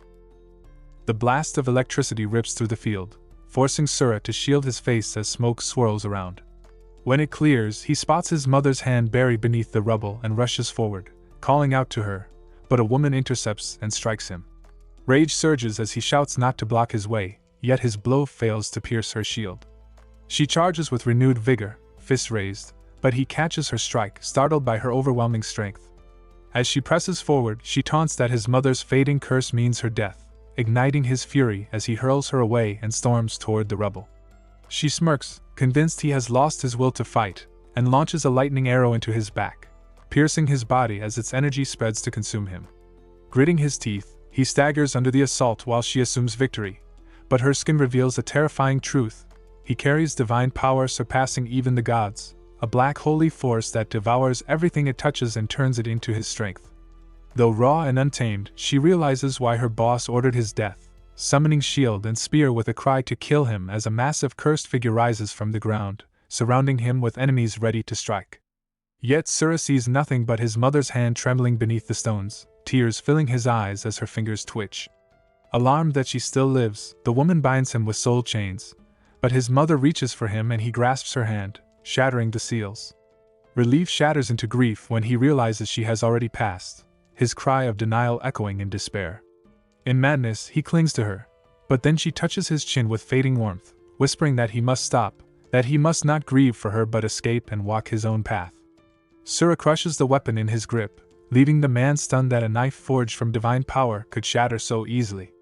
Without pausing, Sora charges forward, dark energy swirling wildly around him, while the woman stares in disbelief, muttering that he broke a divine blade with nothing but his hand and warning the others not to face him directly. Consumed by rage, he slams his fist against her shield, gripping it tightly as he growls that he will rip her apart. The woman clenches her teeth, realizing he is absorbing their divine power to grow stronger. Sora, furious and brimming with energy, charges at her. She shouts for everyone not to use their power, but in a blink, he is already in front of her. She cannot dodge and is blasted away by his massive fist. Watching in shock, another man wonders who this monster is, but Sora notices him as well. Though invisible, he realizes Sora can see him. Stunned, the man thinks it impossible that not only is Sora stealing divine power, but also piercing his stealth. From below, a beast mocks that while Sora is brawling, his mother lies on the brink of death, abandoned by her son, a disgrace. Just then, Monk tackles the beast, but it roars back, calls him pathetic, and fires its weapon. Gritting his teeth, Sora abandons the invisible man and turns toward Monk, giving his foe relief at the distraction. Sora rushes to his mother, but the beast leaps from above to strike. He braces, thinking what to do, and when the dust clears, he stands firm, shielding his mother. The beast sneers that he can absorb divine power and demands to see how much. It unleashes Death Flame, its overwhelming force pushing Sora back. Allies cry out that feeding him more power is useless, that neither divine force nor close combat works. Sora shouts that it is all in vain, yet stones behind him suddenly levitate. The woman twists her power, declaring that if divine energy cannot hurt him, she will embed it into hardened stones, faster than bullets, enough to kill his dying mother. Rocks rise, glowing as they soak up divine power. Sora struggles to dodge every strike, determined not to let any touch his mother, but countless stones batter him. The woman laughs, telling him to burn himself out, then rallies everyone to join her. With a scream for Sora to die, she hurls massive chunks at once. Sora dodges frantically, but the storm is too dense, some stones crashing into his mother despite his desperate defense. She cries out to Sora, telling him it's okay and he doesn't need to go this far, but he shouts back that he will defeat them, because if he cannot even protect his family, then life has no meaning. His opponent sneers that such love is touching. Above, a man rises with his bow, snarling that Sora makes him sick. He declares that absorbing divine power is pointless, then summons Atropus's shears in his hand, announcing it as the relic of the goddess who severs fate itself, capable of cutting through any divine power. With a stroke, he severs his bowstring and fuses the shears into it, declaring that Sora's fate ends here. Blue energy fuses with yellow lightning, forming a devastating blast in the sky. The monk coughs under the crushing divine pressure, thinking this is bad and urging Sura to run, but the man presses a dagger to his head, mocking whether Sura has time to worry about others. Sura grits his teeth in panic, unable to grasp what is happening. From behind, his mother calls to him, handing him a small pouch with trembling hands, reminding him that they love him always. Then the massive strike descends from the heavens, crashing down upon Sura. A system screen flashes. Operation Tazuz completed, the god is satisfied. The attacker lands on the ground as the woman asks if Sura truly died. He replies that Zeus has accepted his offering, and that is what matters. Their concern now is that their actions here will be seen as a declaration of war against the other guild, so they must prepare. Meanwhile, Sura's body lies broken, cast into a lake, sinking unconscious as the water pulls him deeper into the dark. Sura slowly opened his eyes, his vision blurry and his body weak. He lay on the cold ground and thought with confusion, I am alive? Where am I? Where are Dad and Mom? His voice trembled as he murmured with sadness that he had promised to protect them. A man nearby laughed mockingly and said with amusement that a grown man like him should not be crying because he looked pathetic, calling it the perfect example of toxic masculinity. Sura looked up at him and asked with worry who he was and if he was the one who saved him. He also asked if the man knew where his parents were, and if they were still alive. The man crossed his arms and replied bluntly that Sura was too weak for someone chosen by them and that he should accept reality because his parents had died for him. Sura's eyes widened in shock as his heart sank. He clenched his teeth tightly, rage and grief mixing inside him. The man reached out and grabbed his arm, pulling him up while telling him to follow. Sura struggled and shouted with anger that he was not going anywhere and that he would go back. He demanded the man to let go of him and tried to strike him with a punch, but the man easily blocked the attack. In one motion, the man threw Sura backward onto the ground and scolded him, saying if this was how he treated the person who had saved his life, then he should remember that the one who could save him could also kill him. Before Sura could move again, a sharp pain ran through his entire body.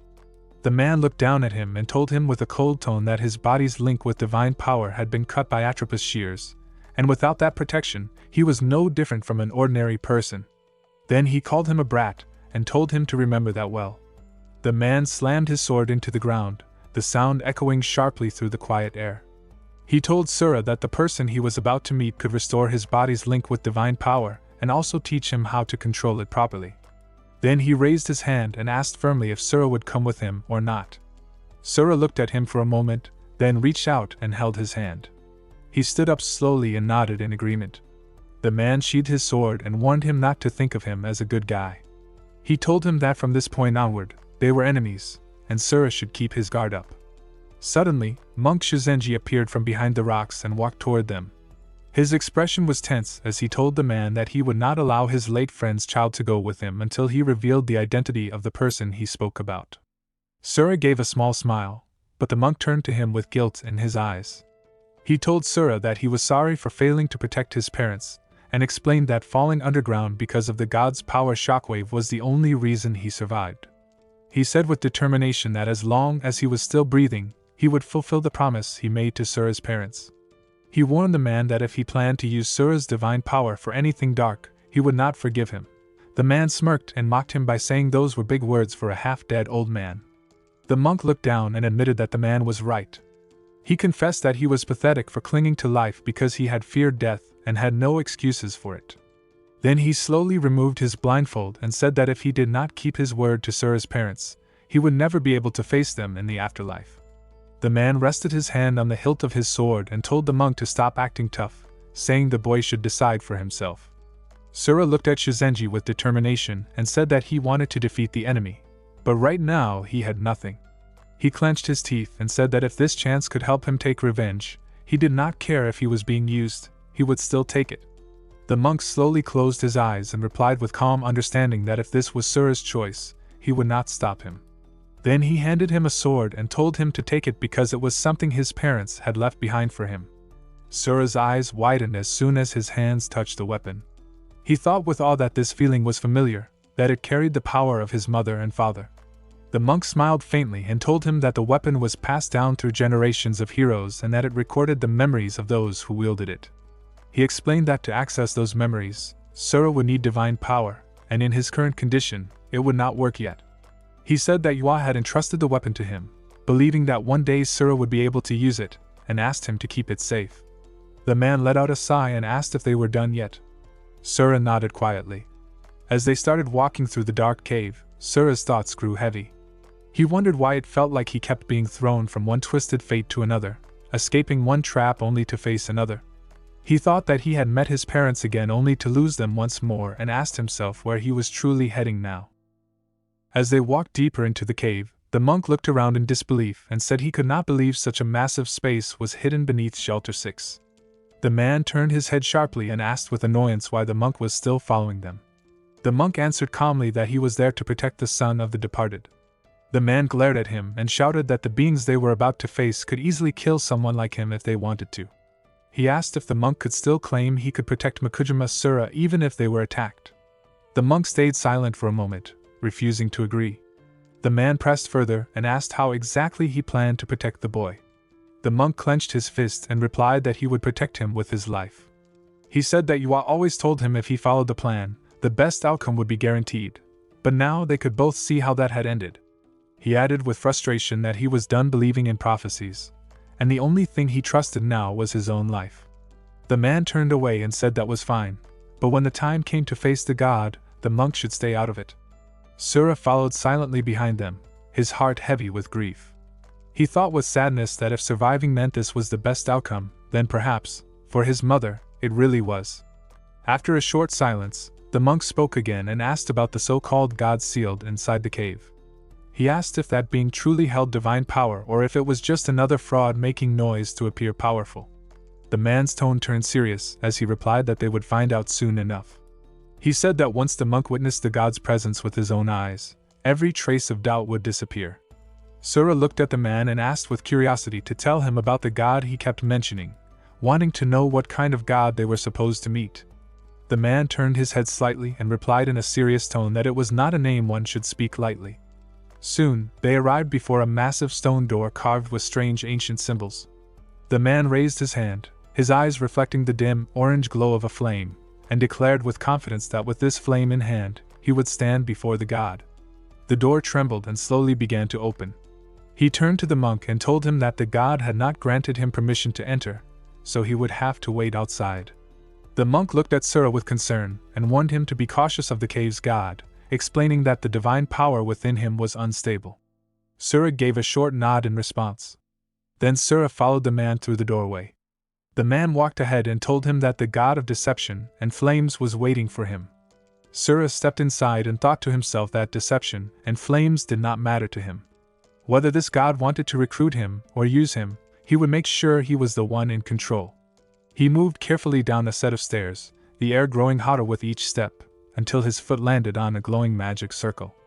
In the next moment, he found himself standing before an enormous statue radiating faint heat and flickering red light. He stared up at it, and thought that the figure was huge, exactly what one would expect from a god. He recognized it as a god of deception and fire, and realized it was Loki, the Norse god. But as he looked closer, he noticed the cracks and decay spreading across the statue's form and thought that this god's body looked as if it was already falling apart. A deep voice echoed through the chamber, vibrating through the stone walls as the god spoke. He said with calm authority that Sura had finally arrived, and to stand before him without trembling proved he was no ordinary human. The god asked if he sought vengeance for his fallen kin. Sura placed his hand firmly on his chest and replied with fierce determination that vengeance was the only reason he was there. The god's eyes glowed faintly as he told Sura that his link to divine power was sealed within his relic and that restoring it would come at a heavy price. Sura looked up at the towering figure and said that if the god could repair his divine power, he would give up anything. His tone grew sharper as he added that this was the answer the god of deception wanted to hear, or perhaps his everything still was not enough. Then his voice rose in anger as he clenched his fist and shouted that what he desired was not only divine power but absolute strength, enough to crush all his enemies, and he demanded to know if the god could grant him that. God raised his hand in fury and shouted with rage that Sura should not get overconfident, asking how he dared to speak so boldly to a god. In a flash, his hand gripped Sura tightly, crushing the air around him. But Sura only smiled and spoke calmly that God had dragged him here through his follower because he wanted something from him. He continued with a sharp grin that God must be trying to drain his divine power to revive that dried-up shell he called a body. God's teeth clenched, and his grip around Sura's body tightened. Sura shouted with anger and defiance that if God hated the mark so much, then he should just kill him and take his power if he could. His voice turned mocking as he added that maybe it was something even God could not do. Hearing those words, God released him and closed his eyes with a heavy breath. He admitted that Sura was right. Even though Sura's power came from the Norse, he could not steal it. Sura raised his hand slightly and spoke with confidence that it made them equals, calling him the god of deception. Inside, his thoughts turned sharp and certain. He knew it. The power he had absorbed back in that tower was Norse. But if even Loki, the second highest Norse god himself, could not rip it out of him, then Loki had no choice but to treat a mere nobody like him as a partner. God lifted his large finger towards Sura's hand and spoke with a deep voice that he had guts for a mere mortal. Sura shook his finger lightly and replied that he would take that as a yes to working together. God's tone grew colder as he warned Sura to remember that anyone who had ever disrespected him in myth did not live long enough to brag about it. But Sura only smiled and answered that his empty threats ruined the sharp and cunning image he was known for in the myths, calling him Loki. A sudden cough escaped God's mouth, and his expression weakened. He admitted with a sigh that he did not have much time left in this state anyway. Raising his hand once more, he told Sura that they should keep it short. Sura looked at him and asked with calm curiosity what his next move was, calling him the deceitful god. God's voice turned serious as he explained that Sura was going back into the tower. He told him there were 16 towers across the planet, each sealing the power of a different god. The Norse towers, except for his own, had already been opened, yet none of the other gods had awakened. He stated firmly that they could not allow outsiders to take what rightfully belonged to them.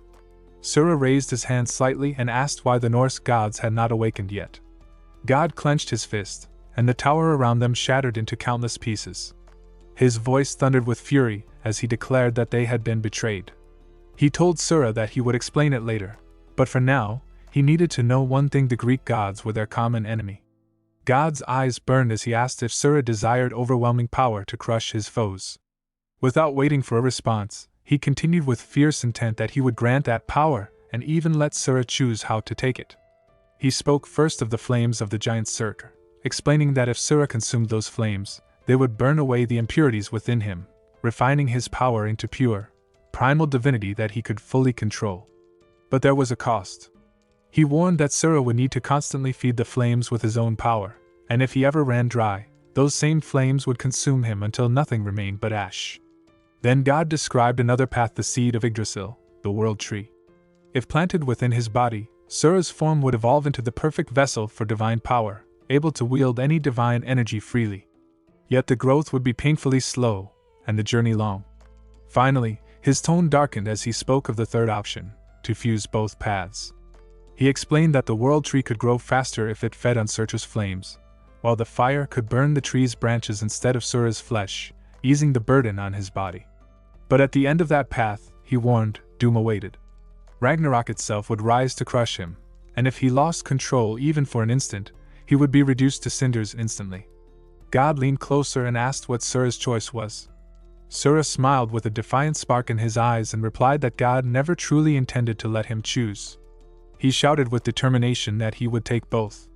God laughed in approval and responded with satisfaction that this was the spirit he wanted to see. Sura grabbed his sword, and divine energy surged as he began to fuse the two forces.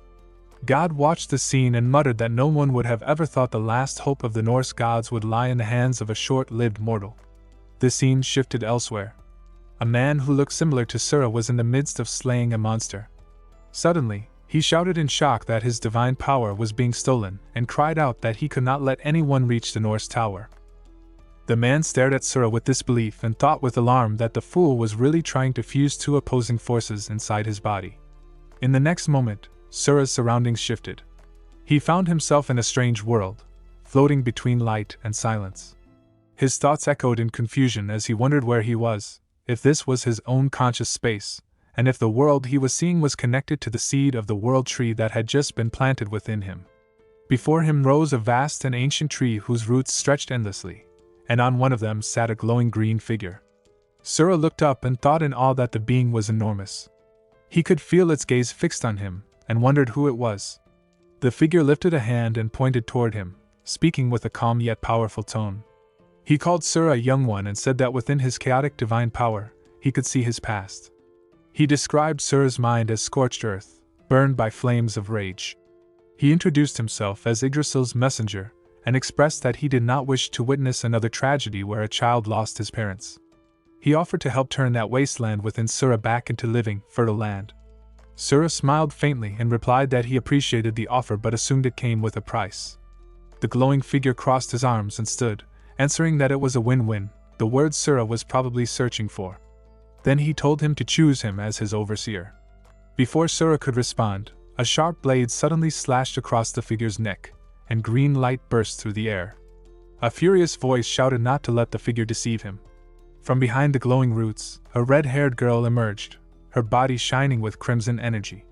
She held a large axe glowing with divine fire, and shouted that the messenger only wanted to enslave him under Yggdrasil's will. Her voice rang with anger as she warned that his real plan was to use Sura and turn the mortal world into fertilizer for the world tree. The glowing green figure looked at the red-haired girl and spoke in a calm yet heavy tone that her demand was an even taller order. He reminded her that the flames of the giant Surt burned all things to ash, and asked if that was truly what she wanted. Without hesitation, the two charged toward each other. The girl shouted in anger that he should open his eyes, that the boy's mind was already destroyed. She screamed that except for his rotten tree stump, everything inside Sura's mind had already been burned away. The green figure stopped and turned his gaze towards Sura. His voice deepened as he spoke that the choice belonged to him now.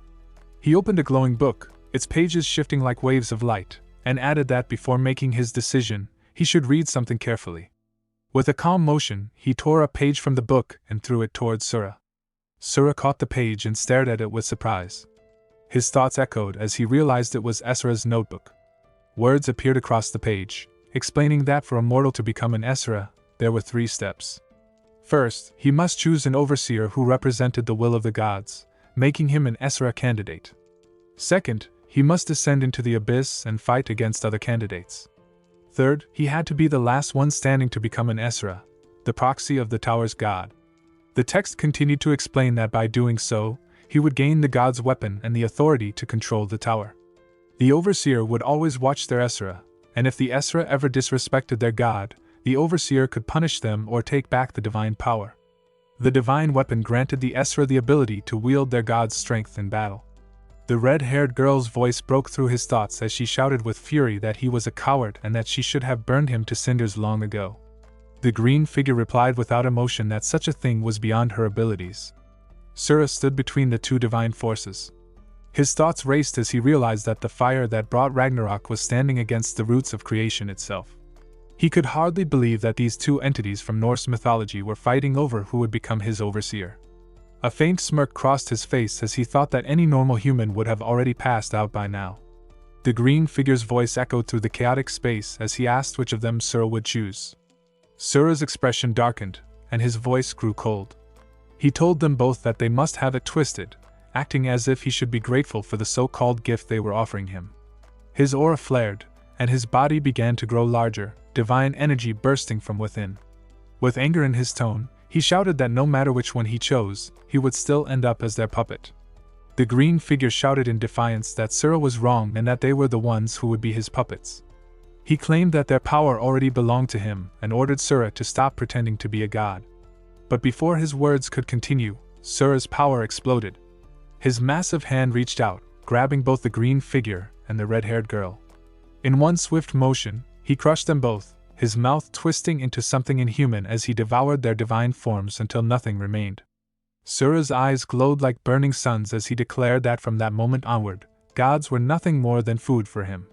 Back in the real world, God looked at him and asked which one he had chosen. Sura sat on the ground, his sword resting beside him, and thought quietly that it did not matter. Whoever he became an Esra for, he was already caught in God's trap. God clenched his fist, and a strange mark appeared on his hand. He told Sura to look and see it for himself. But Sura only rose to his feet, jumped off, and replied sharply that he was done and was leaving. God's eyes widened as he studied the mark, confusion washing over him. His thoughts raced as he realized it was neither Surtur's flame nor Yggdrasil's mark. He had never seen a symbol like it before. A dreadful realization struck him. Could it be that Sura had fused both powers within his body? He thought in disbelief that such a thing should have been impossible. At that same moment, an announcement echoed across the world, shocking countless soldiers. The voice proclaimed that the first Esra candidate of the 17th Tower had appeared. Tower 17 Ruin and Rebirth, the 9 intertwined worlds, was now unlocked for early access. A man clenched his teeth in frustration and thought bitterly that someone was already ahead of them. He wondered if it was the Tiger's Roar group working behind the scenes again. Chaos erupted across the area as soldiers began to run in panic and determination, shouting for everyone to move and break through the ranks.